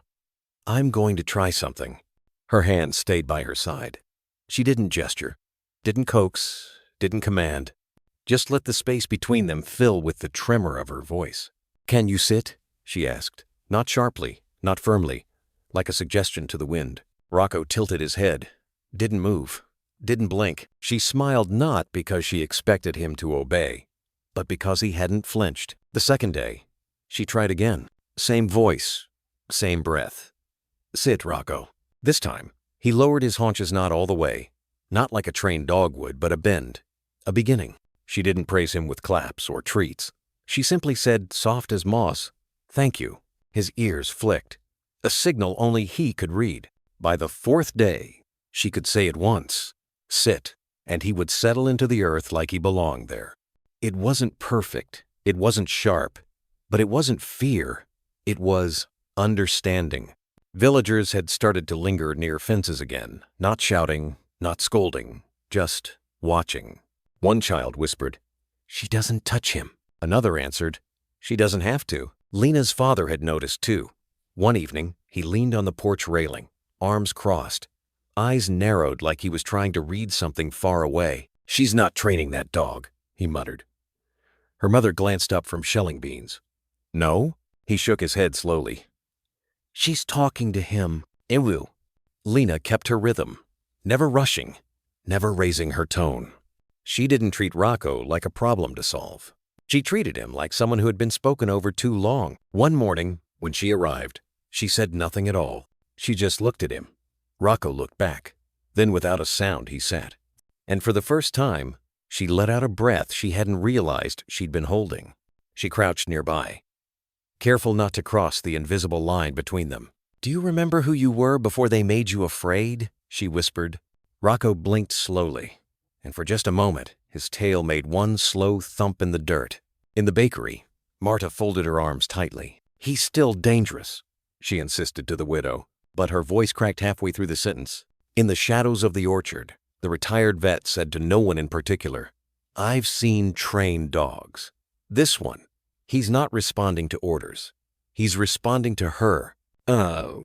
The village didn't know what to do with that. With a dog who didn't bark at thunder anymore. With a girl who taught with no leash, no rope, no treat. Just tone. Just presence. Just grace. And somewhere, in the long stretch of that summer morning, a dog who had forgotten how to be safe remembered how to be still. It was still early when Lena walked down the path again barefoot, as always, hair still damp from the morning wash, the hem of her nightdress trailing dew. But this time, she carried something in her arms. Not food, not rope, just a blanket. Old, faded, frayed at the edges. It had once been her baby blanket hand, stitched by her grandmother, worn thin by years of clinging, crying, dreaming. It still smelled faintly of lavender, of sleep and lullabies and quiet things that could never hurt you. And now, she brought it to him. Rocco didn't bark. He'd stopped doing that a while ago. But he rose when he saw her slowly, with the stiffness of a body that had once known chains and cold floors. His eyes darted to the blanket, then to her, then back. Lena didn't speak. She knelt not too close and unfolded it beside the cage. Not inside, just near enough. "It's not much," she finally said, brushing a bit of dirt off the corner. "But it smells like home. My home." She didn't know why she said it aloud. Maybe because words were like bridges, and silence could still be heavy between them. Rocco crept closer, one paw at a time. He sniffed the fabric nose twitching, breath hitching like memory rising from some forgotten cavern in his chest. He didn't growl, didn't flinch, didn't tear. Instead, he chirkled. Once, twice. Then, slowly, he sank onto this body, curling over the fabric like it might disappear if he didn't keep it safe. Lena didn't move. She just watched. And something in her heart cracked not from pain, but from the unbearable gentleness of it. Like watching a soldier finally take off his armor. Rocco rested his head on the blanket. His eyes fluttered. He didn't sleep, but he didn't guard either. He simply was. And for a dog who had once been only muscle and reaction, being still was a miracle all its own. From behind the fence, a rustling. The vet again, half in shadow, half in thought. He leaned forward, eyes narrowing. "He guards it," the old man muttered. "Not like prey, like he's been entrusted." By midday, 3 children had crept up the hill near the orchard, pretending to chase dragonflies just to sneak a glimpse of Rocco and the girl. They saw her cross her legs, her back resting on a tree trunk just outside the cage. They saw the blanket crumpled under Rocco's side. They saw his tail not wagging, not tucked but still. And in the stillness, a kind of reverence. "He didn't bite it?" a child asked in disbelief. "No," another whispered. "He didn't even paw at it." Word spread, as words always did in towns with more wind than news. Some called it foolish, some called it dangerous, but none could deny what they saw. A war-weathered dog, guarding a child's blanket like it was something sacred. That evening, Lena returned again. Rocco lifted his head as she approached. No sound, just breath. She crouched near the cage. Her fingers brushed the grass, and for a long moment, she said nothing. Then softly, "Thank you for not tearing it." Rocco blinked, then laid his head back down, on the blanket. Later, at dinner, her father broke the silence. "Did he really?" Lena nodded. "I think he knew it was mine," she said. Her voice wasn't proud. It wasn't hopeful. It was sure. He didn't understand it. But he didn't challenge it either, because sometimes belief doesn't begin in the mind. It begins in what you see that cannot be explained. From then on, the blanket stayed. Rocco wouldn't let the rain reach it, wouldn't let the wind take it. He didn't need to be told. He knew it was a gift, and somehow it was also a promise. Morning came softer that day. The sky, washed in pale honey light, seemed to hush the world into stillness. The village, still wary, still watching, had begun to shift not in trust, but in curiosity. And children, as they always do, felt it first. They came in pairs at first, pretending not to look, chasing wind-blown petals down the path, playing tag just far enough from the cage to run if needed, but not far enough to miss what they were truly here for. Rocco, and the girl who no longer feared him. He was lying there, chin on the faded blanket, golden eyes following the flutter of leaves not in alarm, but in rhythm. He didn't bark, didn't rise, didn't warn, only blinked, slowly, as if saying, "I see you. I don't mind." Lena was already sitting near him, legs folded beneath her, tracing lines in the dirt with a twig, humming. She noticed the smallest one first. A boy, no older than 5, standing half behind his sister's skirt, big eyes, small hands, clutching a feather he'd found on the walkover. He stepped closer, then froze. Rocco watched him. The boy looked at Lena. She smiled, not the big kind adults do when they try too hard. Just a soft one, a knowing one. "His name's Rocco," she said, without rising. The boy didn't speak. He looked at the cage, then at the blanket, then at the great paws resting just behind the rusted bars. And somehow his little voice, unsure, rose like a question. "Does he bite?" Lena shook her head. "Not when you're gentle. He knows the difference." She patted the grass beside her. "You can sit here if you want." The sister hesitated, but then she nudged him forward. Feet shuffled. A whisper of a giggle. Another child came, then another, until 4 of them sat beside her, knees knocking, faces bright with half fear, half awe. Lena didn't push. She simply waited. Time, she'd learned, was like water. If you stayed long enough, it carved even stone. After a while, Rocco shifted. He stretched one paw, just one forward, the claws clicking softly against the bottom of the cage. A tiny movement. But to the children, it was everything. They gasped. The boy dropped his feather. Lena leaned in. Her voice became a thread of breath. "You can touch," she said to him. "But just his paw, gently, like you're saying hello with your fingers." The boy nodded. Not quite brave, not quite scared either. He reached out. And there it was, small fingers brushing fur that was coarse, warm, alive. Rocco didn't move, didn't flinch. He allowed it. The boy looked up, eyes wide. "He's soft." Lena grinned. "Told you." The other children leaned in, one by one, taking turns as if approaching a sleeping mountain. By the 3rd child, something miraculous happened. Rocco's tail barely, but surely thumped. Once. Then again. The children gasped, then laughed. Light, bubbling laughter that spilled across the field like the first bird song after a storm. Their joy wasn't loud. It was tender, as if they all knew instinctively not to break the moment. Behind the fence, a few adults had gathered some with arms folded, others with faces half-turned in disbelief. One woman whispered, "Is that the same dog?" No one answered, because no one quite knew. For the first time, the name Rocco became something more than a warning. It became a secret, a wonder, a story beginning to rewrite itself. Later, when the children ran off to lunch, to chores, to pretend nothing happened, Lena remained. She didn't say much, just sat beside the cage, watching Rocco watch the sky. She whispered softly, more to herself than to him. "You let them laugh." And Rocco, still and steady, let his tail thump once more. It wasn't a command he followed. It wasn't training. It was trust, born not in orders but in moments like this. Moments wrapped in small hands and giggles and the hush of something broken beginning to heal. Night had a different sound that evening. It wasn't the usual hush of crickets or the occasional bark from a distant farm. It was something heavier, a pause between gusts, a tightness in the air, as though the wind itself had forgotten how to breathe. The first one to notice was old Mr. Harrow, the trapper who lived alone near the northern edge of the woods. His cabin was built from stone and memory, both stubborn things.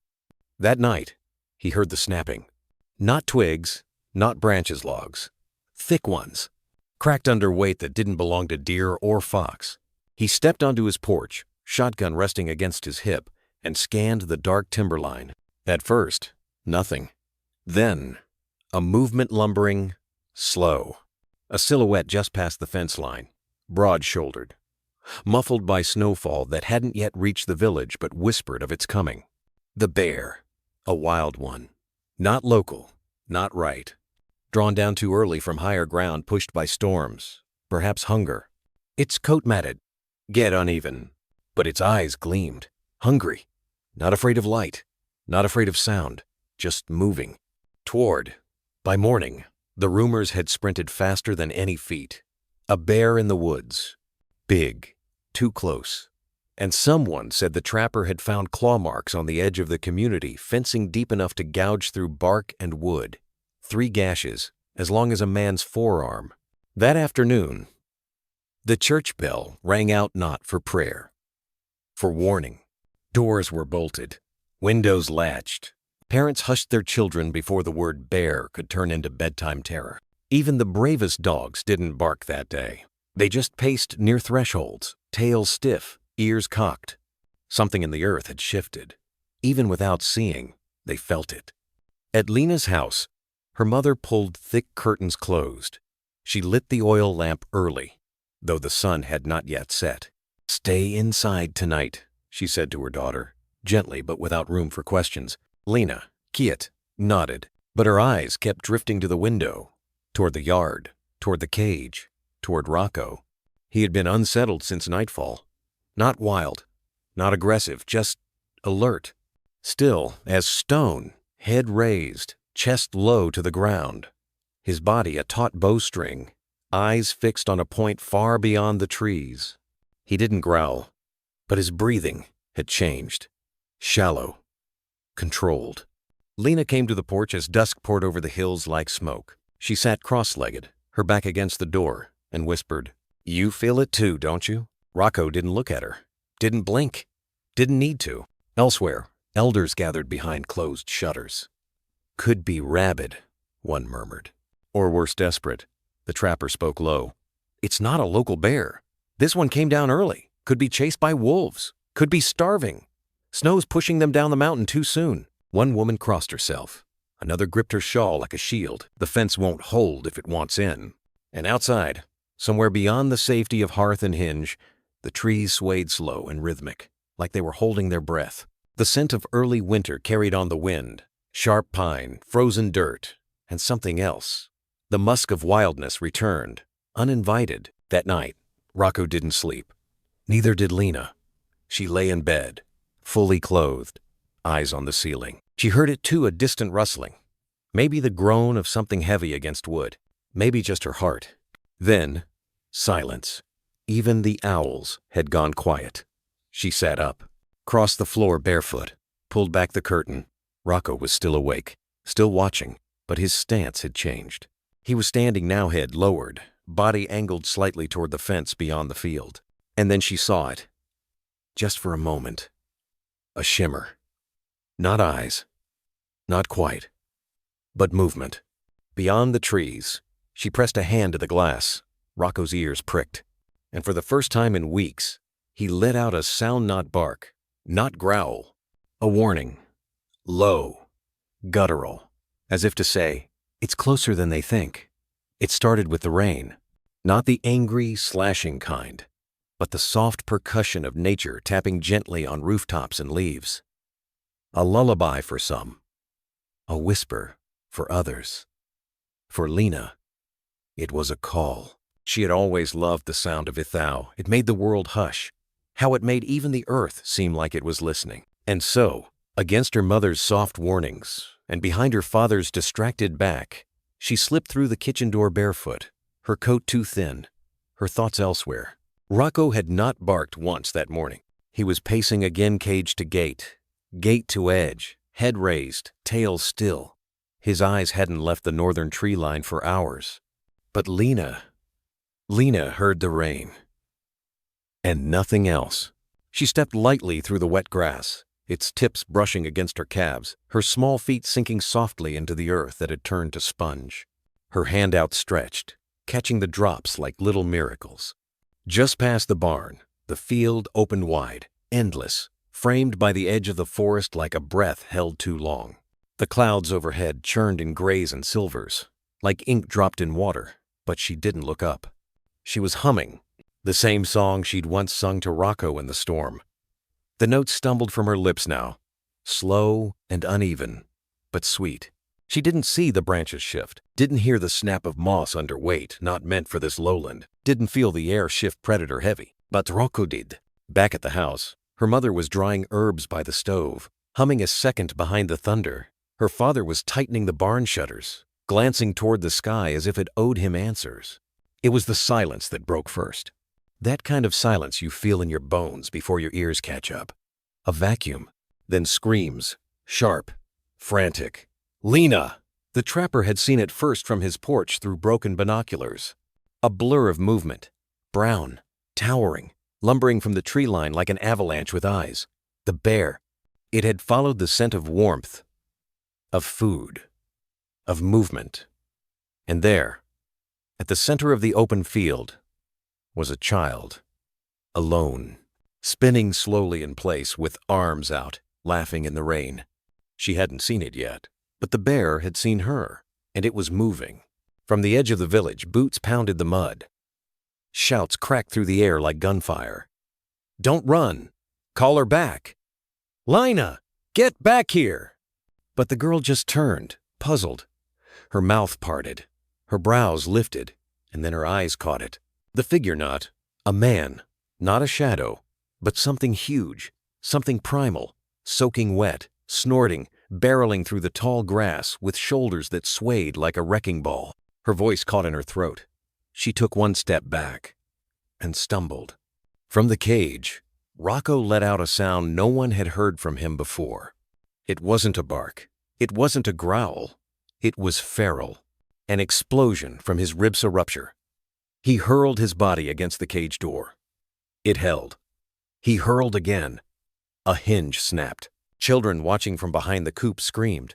And still Lena stood frozen paralyzed, small hands raised as if that would stop the 1,000-pound shadow that now charged like a freight train born of hunger and rain. The bear was 20 yards out. Then 15. Then 10. Her father was running. So was the trapper. And 2 neighbors with rusted pitchforks. But it was too far, too late. And then a blur of black and tan cut across the field. Fast, low, Rocco. No chain, no hesitation. Only speed. And teeth. And instinct. The wind howled like it remembered something terrible. Lena couldn't move her legs frozen in mud and fear. Eyes wide, lips trembling. The storm caught in her chest. The bear loomed above her now, a mountain of matted fur and muscle, heaving with rage and hunger, eyes black as the sky. Rain slid down its flanks, steam curling from its breath. The world shrank to the space between the girl and the beast. And then from the side, a sound cracked through the chaos. Not thunder, not a man's yell, but a howl. One born of memory, of war, of pain long buried, and love freshly unearthed. Rocco. The cage had split behind him, twisted iron and splinters of old wood strewn across the ground like the wreckage of something that once held back a storm. The chain, thick and rusted, dragged from his neck like a forgotten shackle. But it no longer held him. He didn't pause, didn't bark, didn't flinch. He threw his body forward, head low, teeth bared, ears flattened against the wind as he leapt. The bear reared up. Too late. Rocco collided with it like fury made flesh. The sound was sickening, bone on bone, claws in hide, jaws snapping. Lena screamed. So did the villagers. But Rocco didn't hear, didn't care. The bear swiped a brutal downward arc that would have crushed bone. Rocco ducked low, circled, bit deep into the creature's hind leg. The bear roared, spun, catching Rocco's side with a glancing blow that sent him sprawling. Blood splattered the wet grass. Lena crawled backward, eyes wide with horror. "Rocco," she whispered, voice cracking. He rose again, staggered, snarled. The chain trailed behind him like a flag of defiance. He lunged once more, aiming higher, this time sinking his teeth into the thick fur at the bear's neck. He held. The bear stood, trying to shake him loose. Rocco didn't let go, didn't yield, didn't break. The others had arrived nowhere, father. The trapper, a neighbor with a long pole. But they couldn't get close, could barely breathe through the violence. This was Rocco's fight. The storm raged on, drumming overhead like a war march. The bear, wounded and confused, twisted violently. Rocco fell, hit the ground with a thud, but even as blood oozed from his ribs, he staggered to shield Lena's body with his own. The bear hesitated, snorted, took a step back. Another. Then, with a snarl of frustration and a limp dragging from its hindquarters, it turned and disappeared into the trees, gone. Silence fell, except for the rain and the girl's whisper. "You saved me." Rocco collapsed. His legs buckled. His breathing came in ragged gasps. Blood seeped slowly from his side, mixing with the rain like ink in water. But he didn't cry out, didn't whine. Only looked Upai soft now at the girl he had chosen. The girl who had sung through storms, who had spoken to him like he mattered, who had never touched him but had reached deeper than any hand could. Lena dropped beside him in the wet grass, uncaring of mud or blood or cold. Her tiny fingers brushed his ear, his first real touch. He didn't flinch. "Rocco," she whispered, "it's okay. I'm here." He exhaled, shuddering, then closed his eyes. The chain lay in the grass beside them, broken, like the story that once defined him, but not the one that would define him now. Dawn didn't rise, it bled. The storm had passed, but the sky remained low and heavy, gray as regret. Mist curled like breath over the soaked field, swallowing shapes and sounds, until all that remained was the hush of a village that had seen too much and spoken too little. And in the center of it, like a story too raw to touch, lay the dog. Rocco. Still, broken, breathing, barely. Lena knelt beside him, her body curled around his like a second heartbeat. Her face was pale, lips chapped, hair soaked and plastered to her cheeks. She didn't cry, not anymore. She simply stared at his flank, at the blood that pooled beneath him, dark, sticky, staining the earth like truth that couldn't be taken back. Her hand rested on his fur now. That invisible line between wild and ours had been crossed in the night, and no one dared draw it back, not after what they saw. One by one, they came. Villagers, farmers, mothers in slippers, old men gripping canes, a toddler in her mother's arms, pointing with wide eyes at the big doggy who had fought the thunder thing in the trees. No one spoke. Not yet. They circled, a quiet ring of witnesses' shoes in mud, hearts and throats, some still trembling from the terror, others unsure if they were looking at a monster or a savior. Then came the boy, the same one who once dared to peek through the hedge, the one who had run back to tell the others that the monster wasn't growling but resting its head beside the girl. He was younger than Lena, round-faced, cheeks still smeared with dirt from the night before. In one hand, he held a wooden horse scratched, missing one ear, a toy carved by someone who loved him, passed down from older hands. He stepped forward, past the silent adults, past their stares, past their fear. Lena looked up. The boy said nothing. He just knelt slowly and placed the toy down beside Rocco's muzzle.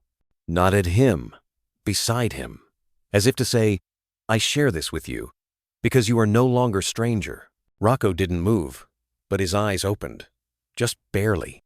And when they landed on the horse-worn and gentle, smelling faintly of childhood and sawdust, this ear twitched. A breath escaped him, ragged, but real. Lena whispered, "He sees it." The boy nodded solemnly. He didn't smile. He just sat down cross-legged in the wet grass, waiting. Not for thanks, not for recognition, but as if keeping vigil beside a fallen knight. The villagers didn't stop him. They couldn't. Something had changed. Something old and brittle had cracked in the marrow of their silence. It wasn't just the blood in the grass. It wasn't even the roar that echoed through the trees, or the sight of fur slamming into fang. It was the way the girl stayed. The way the dog chose to fall between her and the beast. The way he didn't run. Her father stood behind her now. He didn't lift Lena, didn't scold or plead. He placed a coat over her shoulders. She didn't react, just kept her hand on Rocco's neck, fingers curled softly. protectively like children do when they've learned that safety isn't always loud or strong. Sometimes it's broken and breathing and bleeding beside you. The Vitold, nearly blind in one eye, finally stepped forward. He knelt beside the dog, ran a practiced hand over Rocco's ribs. No one dared speak. "Too broken," the vet murmured. "Maybe more inside. But lungs are clear if he makes the next hour." The silence thickened. "Then I can help," said another voice. A woman. Teacher. She stepped forward with clean rags. "I have herbs," said a man. "My barn is warm," said a third. The village shifted. Not with words, but with movement. A cot was brought. Arms reached. Rocco was lifted gently, slowly, as if he were carved from something fragile and sacred. Lena never let go of his paw. The boy followed, toy horse forgotten in the grass. Or maybe not forgotten, maybe gifted. The morning sun hesitated behind the clouds, as if unsure whether this village deserved warmth again. But something had already shifted in the bones of the valley. The air was no longer still. It listened. And then Marta stepped forward. She moved through the quiet crowd like someone stepping into memory. The iron key in her hand jingled 1C, sound too small to matter, too loud to ignore. She had been the one to lock the cage. Now she would open it. "Enough," she said. Not loudly, not angrily. Just a single word, tired and brave, cracking the silence that had held for too long. Her hand trembled, just once. As she reached the last gate, the padlock rusted from years of rain, of avoidance, of stories left untold. The metal clicked. A hush followed. Then the door creaked open on its hinges, and for the first time in his new life, Rocco was no longer behind bars. He didn't move right away. He was lying in the hay-strewn barn now, his body bandaged, flanks stitched, eyes glazed with pain but still aware. They'd carried him here hours ago. Lena had stayed the entire time, her fingers barely leaving his fur. When the last chain dropped, his head turned toward the sound. His ears twitched. His chest rose, then shuddered, and Marta knelt. "I didn't know," she whispered. "Not to the villagers. Not to Lena. Just to him. I was afraid of the wrong things." Lena didn't need words. She simply moved the blanketless blanketto the space beside her, where the hay was softest, where the sunlight finally dared to spill. Rocco's paw dragged forward slowly, 1 inch at a time, until it rested on the edge of it, like claiming a corner of trust. The chains weren't just metal, and they hadn't just held Rocco. They'd held the village, too. By noon, the barn doors stayed wide open. No one locked them again, and one by one, they came. A child with a slice of bread tucked in his pocket accidentally dropped near Rocco's nose. 2 girls pretending to look for kittens, sneaking glances at the dog with eyes wide from both fear and fascination. And adults more hesitant, but drawn. A baker with a scar down his arm, who hadn't spoken to Marta since her decision to keep the dog caged. A mother who once pulled her daughter away when they passed the house. Now they came without words, but with gestures. Fresh water, clean gauze. A quiet hand resting on Lena's shoulder as if to say, "We see it now." By sunset, someone brought soup. Not for Rocco, but for the people sitting around him, because they stayed. They sat in the straw and the dust, leaned against beams, spoke softly. Not about what had happened, but about who had changed. Lena leaned over, brushing a strand of hay from Rocco's face. He didn't flinch. "Do you want to hear the story again?" she whispered, cradling her sketchbook. "The one with the lighthouse and the dog who howled at ghosts?" His ear twitched. So she began. Her voice carried through the barn, low and warm, rising and falling like a tide. And as she spoke, Rocco rested his muzzle on the edge of her knee gently, tentatively. Children noticed, and they inched closer. One placed a small knitted glove beside his paw, whispering, "For winter." Another offered a single sugar cube. "My horse likes these. Maybe you do too." Marta stood outside, watching. She didn't step in. Not yet. Some forgiveness must be earned with silence. But her hand remained in her pocket, fingers wrapped around the empty lock. She would not throw it away. She would bury it.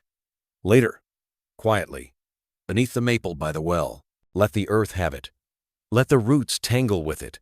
Let the tree grow around the rust. Inside the barn, Rocco closed his eyes.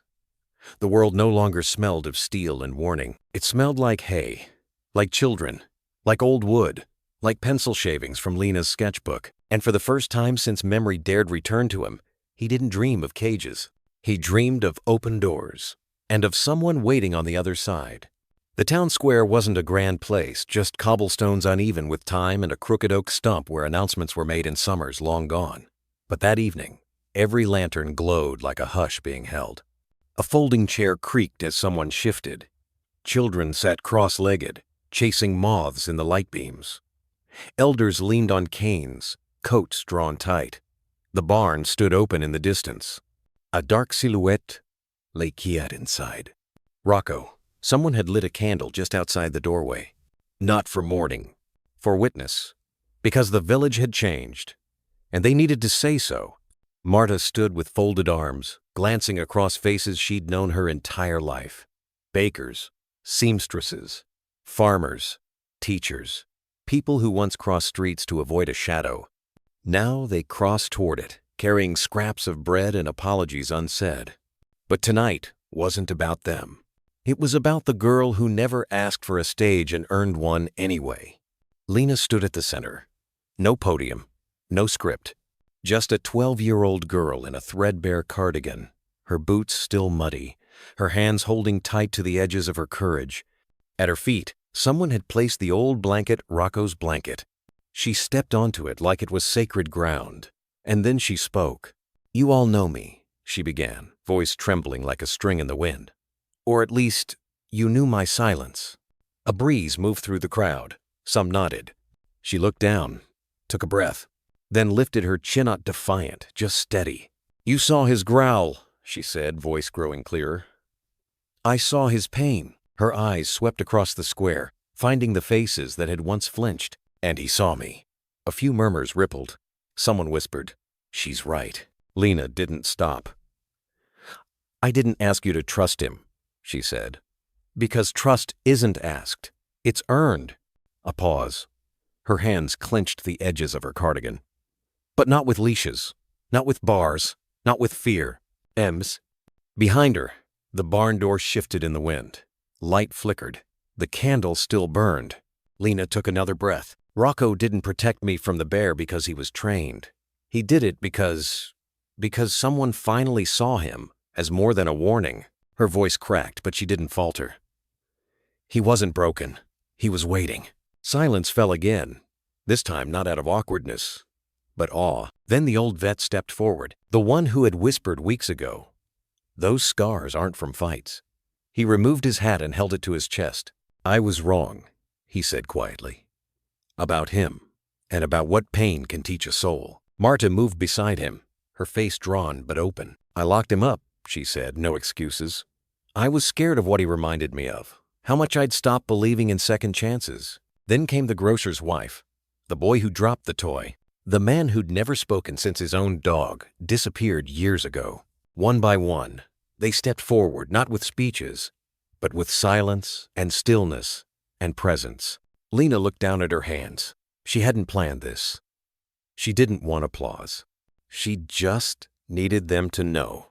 "There's a kind of kindness," she said softly, "that comes too late, and another kind that starts with listening." She touched her chest gently, where Rocco's muzzle had rested just the night before. "I think he heard it before any of you did." The bell above the chapel rang once unplanned. The hour had passed. A child nearby clapped. Others followed. Hesitantly. Then, louder. Lena flinched at first, but then she smiled. Not wide, not rehearsed, just honest. She stepped off the blanket, and a little boy ran to lay a flower there in her place. A daisy, crumpled, but brave. In the barn, Rocco stirred. His ear twitched at the sound of her voice, and though his body remained still, one paw reached forward, resting on the very edge of the light. Some wounds do not bleed, but they scream. The traveling vet's van pulled in just before noon, tires crackling over the gravel path, like a whisper that refused to stay buried. He stepped out with a quiet authority, not the kind that needed uniform or title, but the kind earned by holding the dying in your arms and naming their pain when no one else dared. He was a man in his 60s, lean, sun-weathered, with hands that never rushed and eyes that missed nothing. The children stopped playing when they saw him. Rocco had been moved to the back of the barn, laid gently on thick blankets, his body still aching from the fight, his breath shallow but steady. Someone had left a bowl of water, untouched, a knitted scarf, 2 Lenas. The vet knelt beside the dog without a word.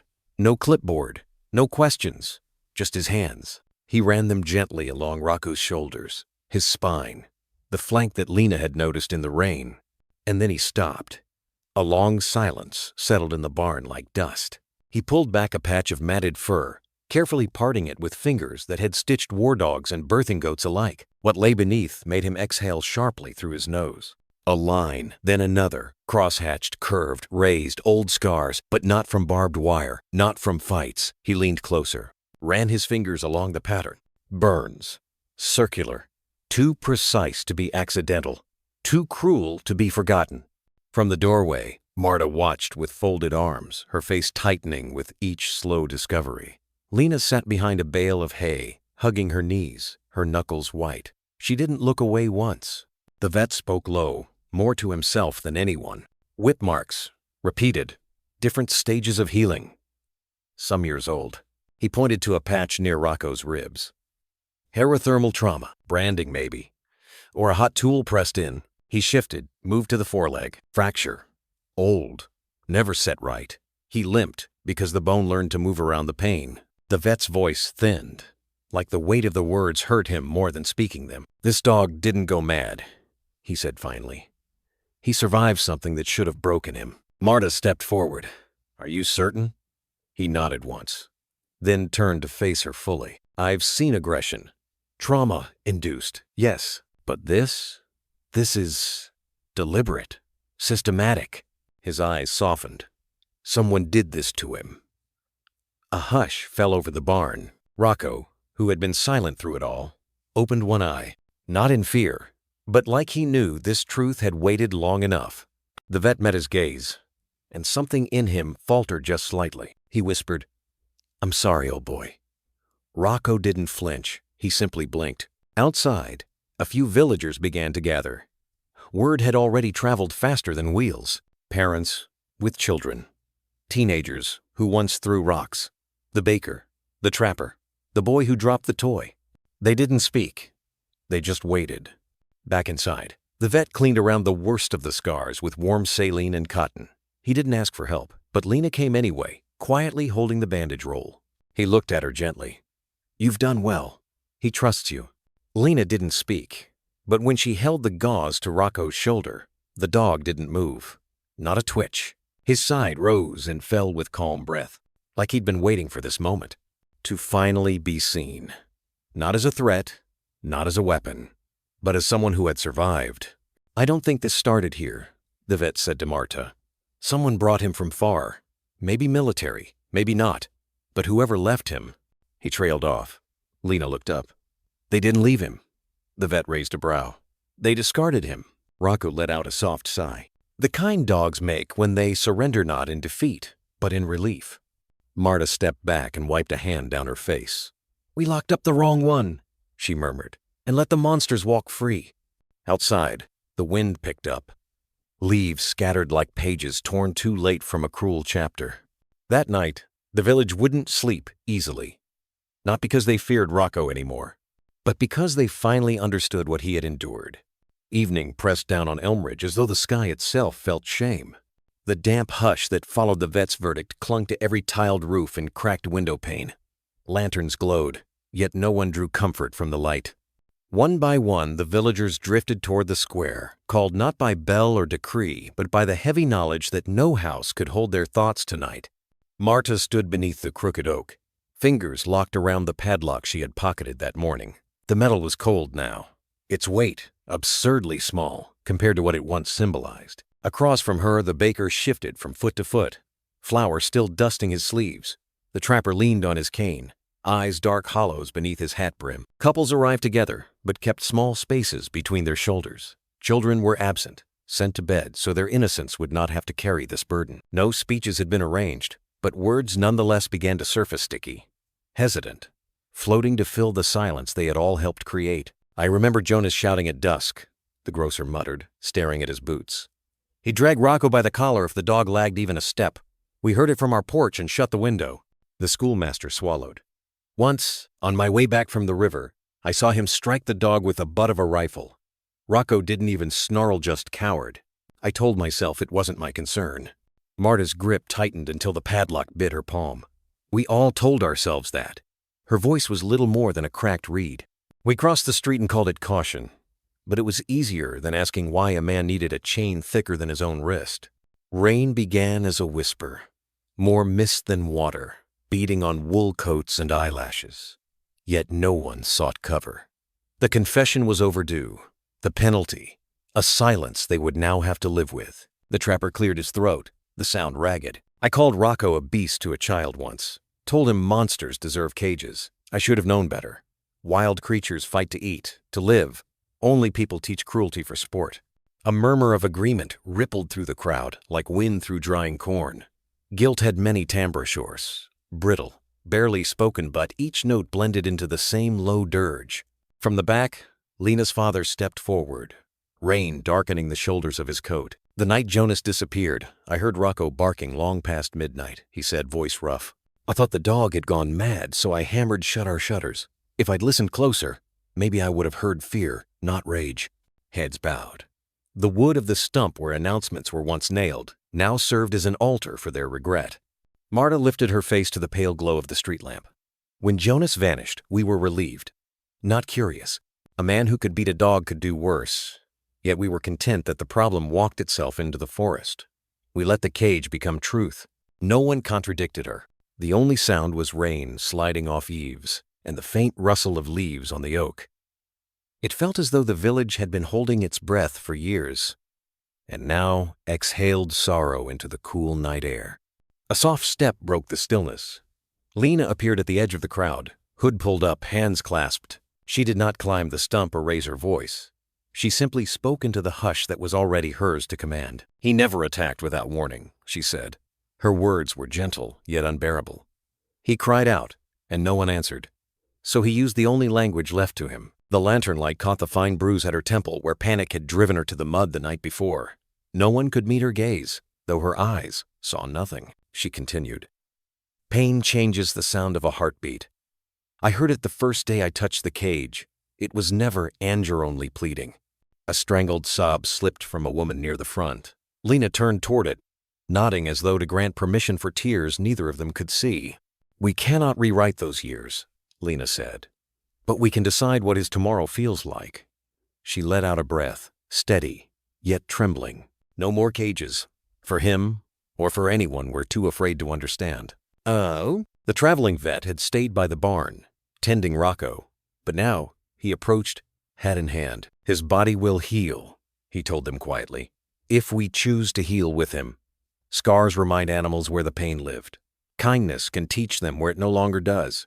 Marta stepped forward and placed the padlock at Lena's feet, rust flakes clinging to her palm. We'll bury this, she whispered, in earth that remembers everything and forgives only what we are brave enough to change. Oh.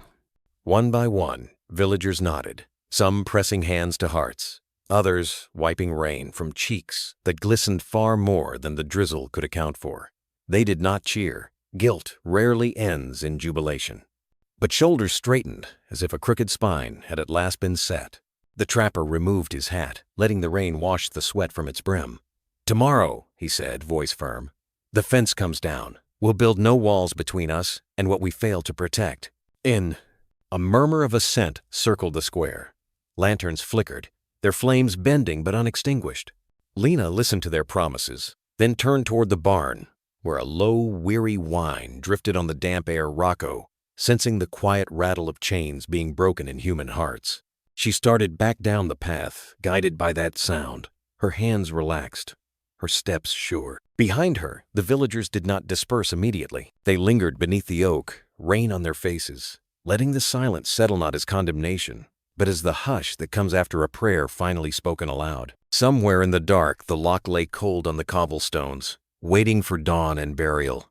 Above it, voices mingled with falling rain soft, repentant, resolved. The village of Elmridge had awakened, and its first word was a vow born from the quietest sound of all, the heartbeat of a dog, steady and alive, echoing through their guilt until it became their guide. The path into the northern forest was narrower than Lena imagined, little more than a deer trail, half hidden beneath carpets of pine needles and last year's leaves. Damp morning light sifted through branches like dust in a cathedral, illuminating wisps of mist that clung to the undergrowth. Lena walked between her father and Dr. Castell, one hand on her father's arm, the other tracing air currents as if reading Braille in the breeze. They had set out at first light, following the trapper's directions. 30 minutes north, where the creek bends west, you'll see the remnants of Jonas's blind. The villagers had offered to come, but Lena insisted this piece of the story needed quiet witnesses, not crowds. Her father, Daniel, carried a spade across his shoulder. The vet held a canvas satchel filled with gauze and a single leather leash just in case. None of them spoke much. Words felt clumsy here, in a place where the forest hummed with things too old for language. They reached the clearing just after the sun slipped above the ridge. Jagged planks jutted from the ground, the broken skeleton of a hunting stand that once overlooked game trails but now sagged under moss and neglect. A rusted stovepipe leaned beside it, crushed by a fallen limb. Everything smelled of sap and distant rain. Daniel guided Lena forward. "We're here," he whispered. Lena released his arm and crouched, pressing her palm to the damp soil. She listened. No birdsong, only the faint chuckle of water where the creek sliced through rock a dozen yards away. The hush felt deliberate, as if the forest itself were holding its breath. Dr. Castell stepped toward a patch of earth where weeds grew in an almost perfect rectangle. He knelt, brushing aside leaves. The soil looked disturbed once years ago, then forgotten. "A grave," he murmured. Daniel unslung the spade. "Jonas? Or something Jonas buried," the vet replied, voice thin. Lena stood beside them, hands clasped. "Dig," she said softly. Each shovelful released the scent of loam and rotting pine. Daniel worked methodically, sweat beading despite the cool air. The vet cleared loosened soil with gloved hands, careful, respectful. Lena knelt opposite them, trailing her fingers through displaced earth. Half a foot down, the spade struck metal with a dull clink. Daniel froze. Dr. Castell brushed more dirt away, revealing a tarnished buckle attached to a strip of cracked leather. He tugged gently, and an old collar came free-snapped clean at one end. Nameplate corroded but still legible. "Rocco, if found, return to Jonas Halberd." Lena touched the plate. Her thumb followed each letter like prayer beads. "He tried to keep the name," she whispered. The vet turned the collar over. Dried blood darkened one edge so old it looked like bark. "This broke under force," he said, voice tight. "Someone pulled it off." Beside the collar lay a small pile of objects. A spent rifle shell, bits of rope, and a rust-eaten chain link identical to those once welded to Rocco's cage. Daniel's jaw clenched. Jonas buried his mistakes, he muttered. A few inches deeper, the spade caught something softer than stone, yet firmer than soil. Carefully, the vet exposed a rotted burlap sack. Inside, splintered wood fragments, perhaps pieces of a gun stock and a handful of wolf claws strung on twine. Talismans Jonas used to brag about in the tavern. Evidence of cruelty masquerading as sport. But Nuhuman remains. Jonas had indeed vanished into the forest, leaving only echoes of violence. Lena held the collar against her chest. The metal was cold, but she felt warmth. Rocco's heartbeat transplanted into her palm. "This is where his story broke," she said. Dr. Castell nodded. "And where ours continues." Daniel rested the spade, shoulders heavy. "What do we tell the village?" "The truth," Lena answered. "That the monster wasn't the dog." Silence followed, not empty ripe, as though the trees were listening. A breeze stirred the leaves overhead, and a single shaft of sunlight pierced the canopy, falling onto the shallow grave. Dust motes danced, brief and bright. Lena straightened. "May I?" Her father stepped back. She knelt, clawing a small hollow in the dirt, and placed the collar there, faceplate up. Then she covered it gently, patting the soil flat. "For the earth to remember," she said. Dr. Castell removed the leash from his satchel. Its leather was supple, dyed a warm chestnut, nothing like the iron that had once bound Rocco. He set it atop the fresh mound. "For the life ahead," he whispered. Daniel bowed his head. "And for our shame," he added. Together they stood, hands clasped, the forest holding their silence. Somewhere in the distance, a raven called deep, resonant and everything stilled again. On the hike back, Lena walked unaided, her steps steady over roots and stones. She felt lighter, though tears traced quiet lines down her cheeks. Her father did not wipe them away. They were not tears of fear, but of knowing. At the edge of the village, church bells tolled noon. Children paused their games as the three figures emerged from the tree line. Adults looked up from stalls and doorways, questions poised on lips. Lena raised a hand just enough to halt the uncertainty.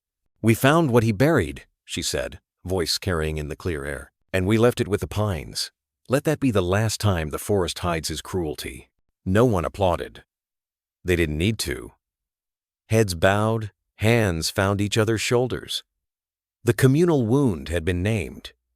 Now it could begin to close. Lena's final steps took her straight to the barn. Rocco lifted his head as she approached, eyes bright despite exhaustion. She knelt, pressing her forehead to his. "I carry your name," she whispered. "The forest does not." And Rocco exhaled a soft, grateful rumble from deep in his chest. His tail brushed the hay once, twice, as if sweeping away the last dust of chains. Outside, the village began to move slow, purposeful like people remembering how to build with both hands instead of hiding behind them. The path to healing had started, and every footprint that day pointed forward. The first light over Elmridge used to belong to roosters and rattling shutters. Now it began with the soft tread of paw pads on cobblestone. Rocco trotted a half-step behind Lena as she made her way down the lane toward the little brick schoolhouse. No leash guided him. No gate restrained him, only the quiet assurance of the girl whose cane tapped a gentle rhythm on the waking earth. He matched her tempo instinctively.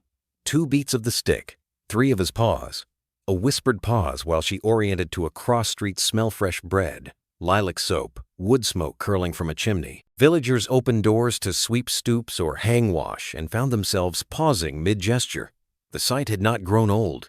Each morning carried the thrill of something impossible made ordinary. "Good day, Rocco," called Mrs. Talbot, pressing a basket of rolls against her hip. The dog's ears flicked. He offered a single tail thump before resuming his post beside Lena. Old Mr. Harrow, once the first to warn of the beast, touched the brim of his cap. "Looking strong, friend." He slipped a strip of dried venison from his pocket. Rocco accepted it delicately jaw that once snapped in terror, now closing with the politeness of gratitude. Wordless rituals bloomed along the way. A nod from the blacksmith, the twins waving from their porch, the seamstress clicking her tongue to let Rocco know a scrap of fabric could be his if he cared to claim it later. Each greeting layered onto a new vocabulary, one built from names, not rumors. At the schoolyard gate, Lena stopped to listen. Children's voices rose and fell, like birds in the branches. Lessons recited, jokes traded, somebody's lunchbox clattering open too soon. Rocco sat at her heel while she folded her cane.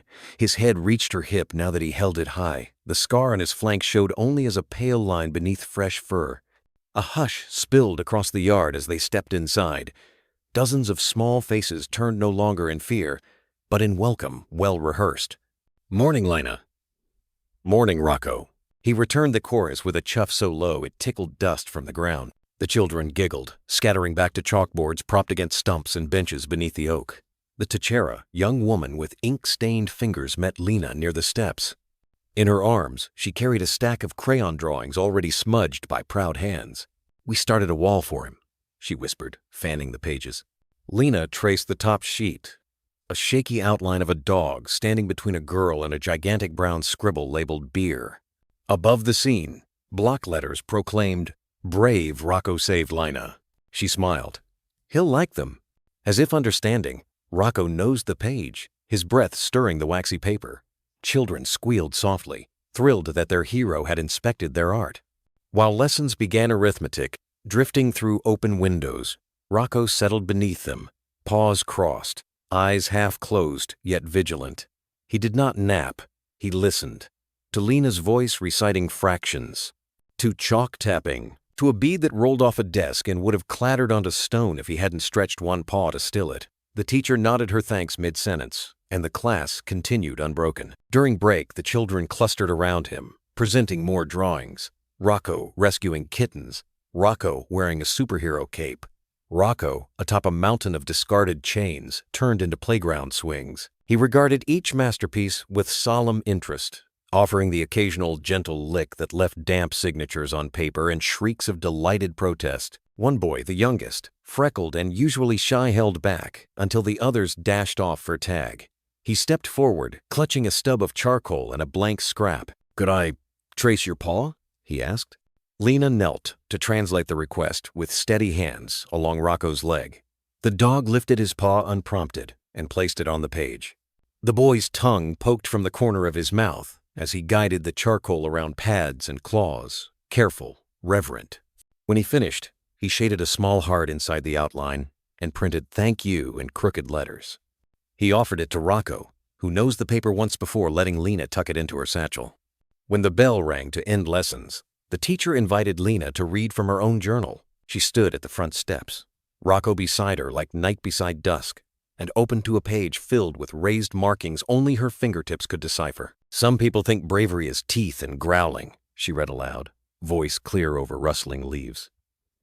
"But sometimes bravery is when your heart is louder than your pain, and you step forward anyway." The children listened, still as saplings. Rocco stepped forward, she concluded. "Now we step with him, huh?"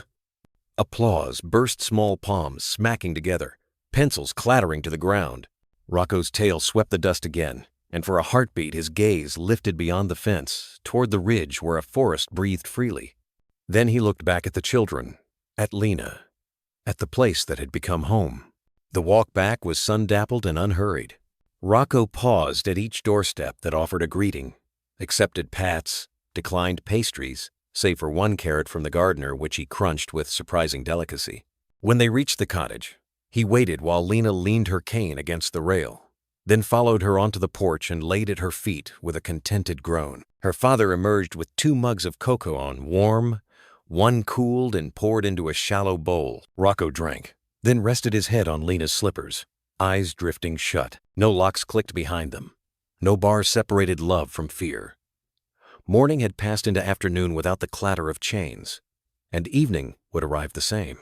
In a village that once mistook silence for safety, the brave dog's heartbeat now set the tempo. Feet matched it. Voices matched it. And somewhere in the clapboard schoolhouse, colored drawings fluttered on the walla gallery of second chances, signed by children who had learned that courage can wear fur and scars and still wag its tail at dawn. Spring crept into Elmridge like watercolor first, a faint wash of green on the hedgerows, then sudden splashes of yellow where dandelions dared the still chilly wind. On the south side of Lena's cottage, bare soil waited, a rectangle of earth that had grown only weeds and mislaid tools. Nadia, Lena's mother, stood on the porch steps one morning, trowel in hand, and decided the patch had waited long enough. She called it a sensory garden, though what she really meant was sanctuary. The plan took shape on scraps of butcher paper pinned to the kitchen wall, chamomile for soft scent, lambs, ear for velvet leaves, snapdragons because children like to make them talk, and a winding path of time whose fragrance would rise beneath bare feet. In one corner, she sketched a low bench in the shape of an open bookin' idea that made Lena laugh, imagining herself sitting inside a story while reading another aloud. Rocco watched each step of construction with mild curiosity. He padded behind Nadia as she marked borders with twine, nosed seed packets, and even on Sestoli a glove only to drop it by the wheelbarrow like an earnest foreman reminding her not to forget her tools. By the end of the first week, the soil was tilled, compost worked in, and a small white gate installed more symbol than barrier. Word of the project fluttered through the village, faster than seeds on wind. After classes let out, children arrived with mason jars of marigold starts, sunflower seedlings, even a tiny maple sapling someone's grandfather insisted needed ground that believes in second chances. They placed donations in Rocco's care, trusting the dog who now roamed freely but always returned by dusk, drawn to Lena's laughter like tide to moon. Saturday morning dawned gold. Nadia tied her hair back with twine and pressed a paper packet into Lena's palm. Lavender, she said. For calm, Lena knelt, pushed her fingers into the cool earth, and sprinkled the seeds in a curving row beside the bench. Rocco settled near her, tail sweeping soil into soft mounds as if helping to tuck the seeds to sleep. By mid-season, the garden had transformed. Delphinium spires nodded above clusters of mint. Nasturtium trailed from half barrels, and the thyme path released tiny clouds of scent each time someone stepped along it. Bees stitched slow zigzags between blossoms, while Rocco dozed in his favorite Spoda sun-warmed oval near the bench where the lamb's ear formed a silver cushion. From there he could see the lane, the school gate, and the window where Lena waved at sunset. Most afternoons, the bench filled with voices. Children brought picture books or school readers, easing onto the wood in pairs. They took turns tracing words while Rocco lay below, eyes half closed, ears flicking to every syllable. When sentences caught on tricky consonants, he lifted his head, and the reader giggled, correcting themselves as though the dog were their patient tutor. One shy girl, May, preferred whispering poems directly into Rocco's ear. He answered with a soft rumble, part purr, part sigh, that made her smile wider than any teacher's praise. Adults visited too. Marta arrived one evening carrying a single rose cutting. She knelt beside Lena, planting it near the gate. Someone once told me roses have thorns, so they remember to protect themselves, she murmured. But they still choose to bloom. She stroked Rocco's neck gingerly at first, then with steadier fingers, he leaned into the touch, forgiving written in the roll of his shoulders. Dr. Castell dropped by with a worn field guide to herbs, pointing out which leaves soothed bruises and which teas calmed nightmares. Nadia brewed the first harvest of chamomile and thyme.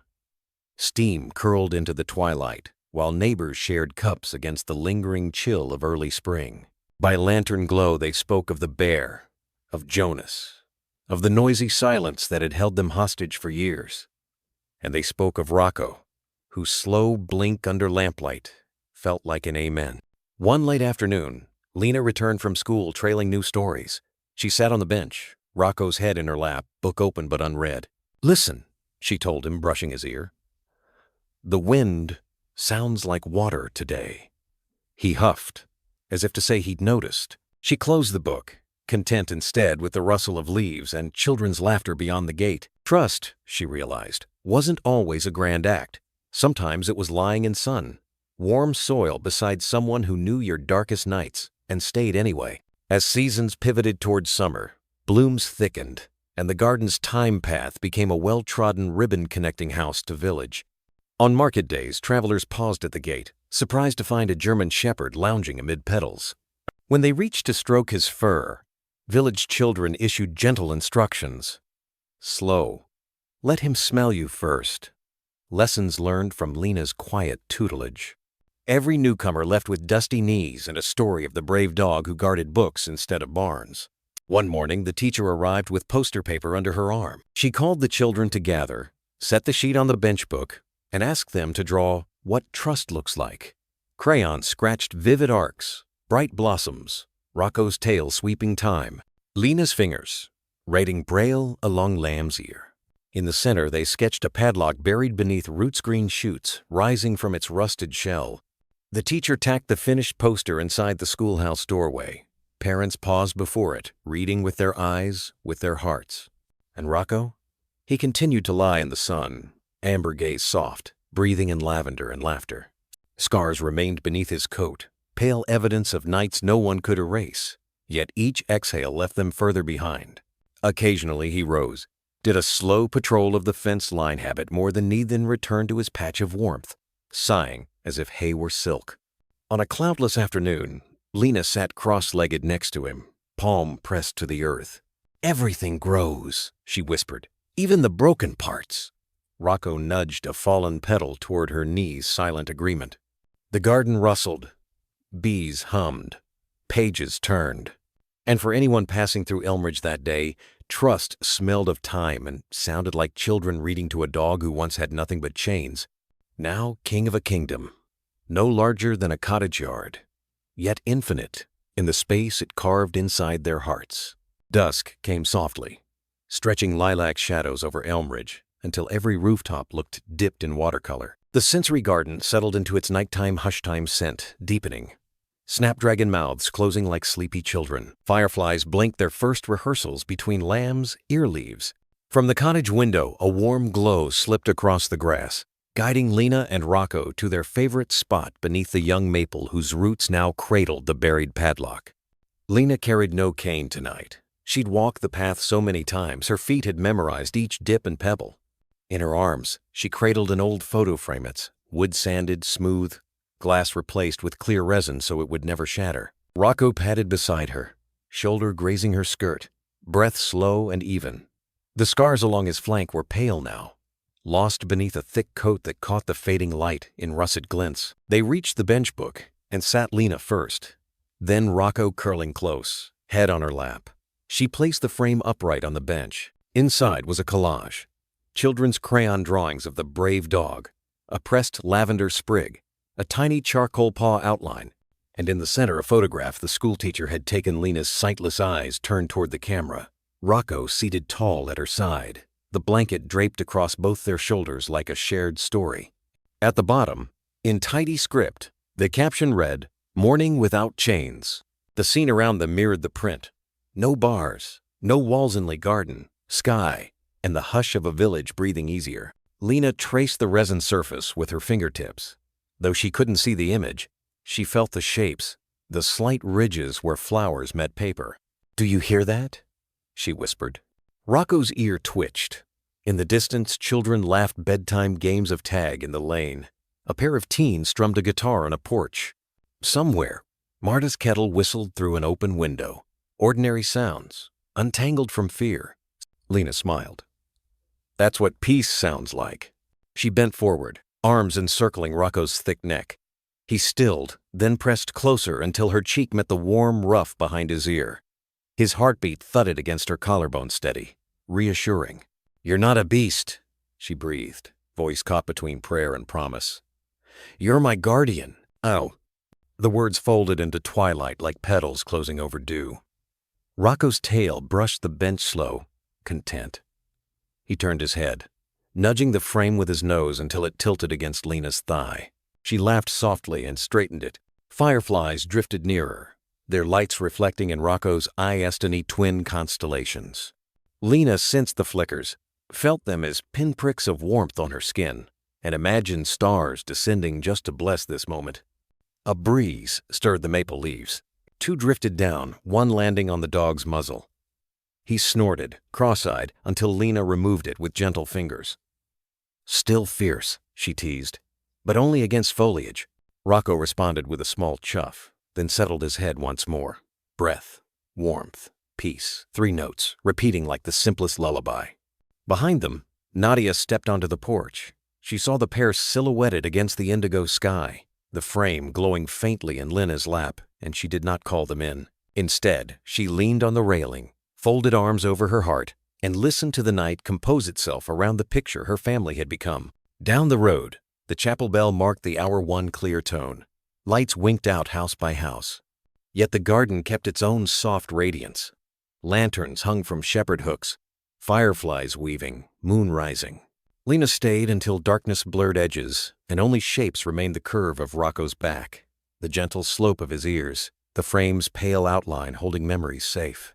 Finally, she spoke once more, words almost lost in the cricket's hymn. "Thank you for finding me." If dogs could answer in language humans understood, Rocco might have said, "You found me first." Instead, he exhaled, a sigh that fluttered the pages of an open notebook left on the bench. Then he rolled just enough to rest his paw across Lena's footclame and comfort in one simple gesture. She felt the weight, placed her hand atop it.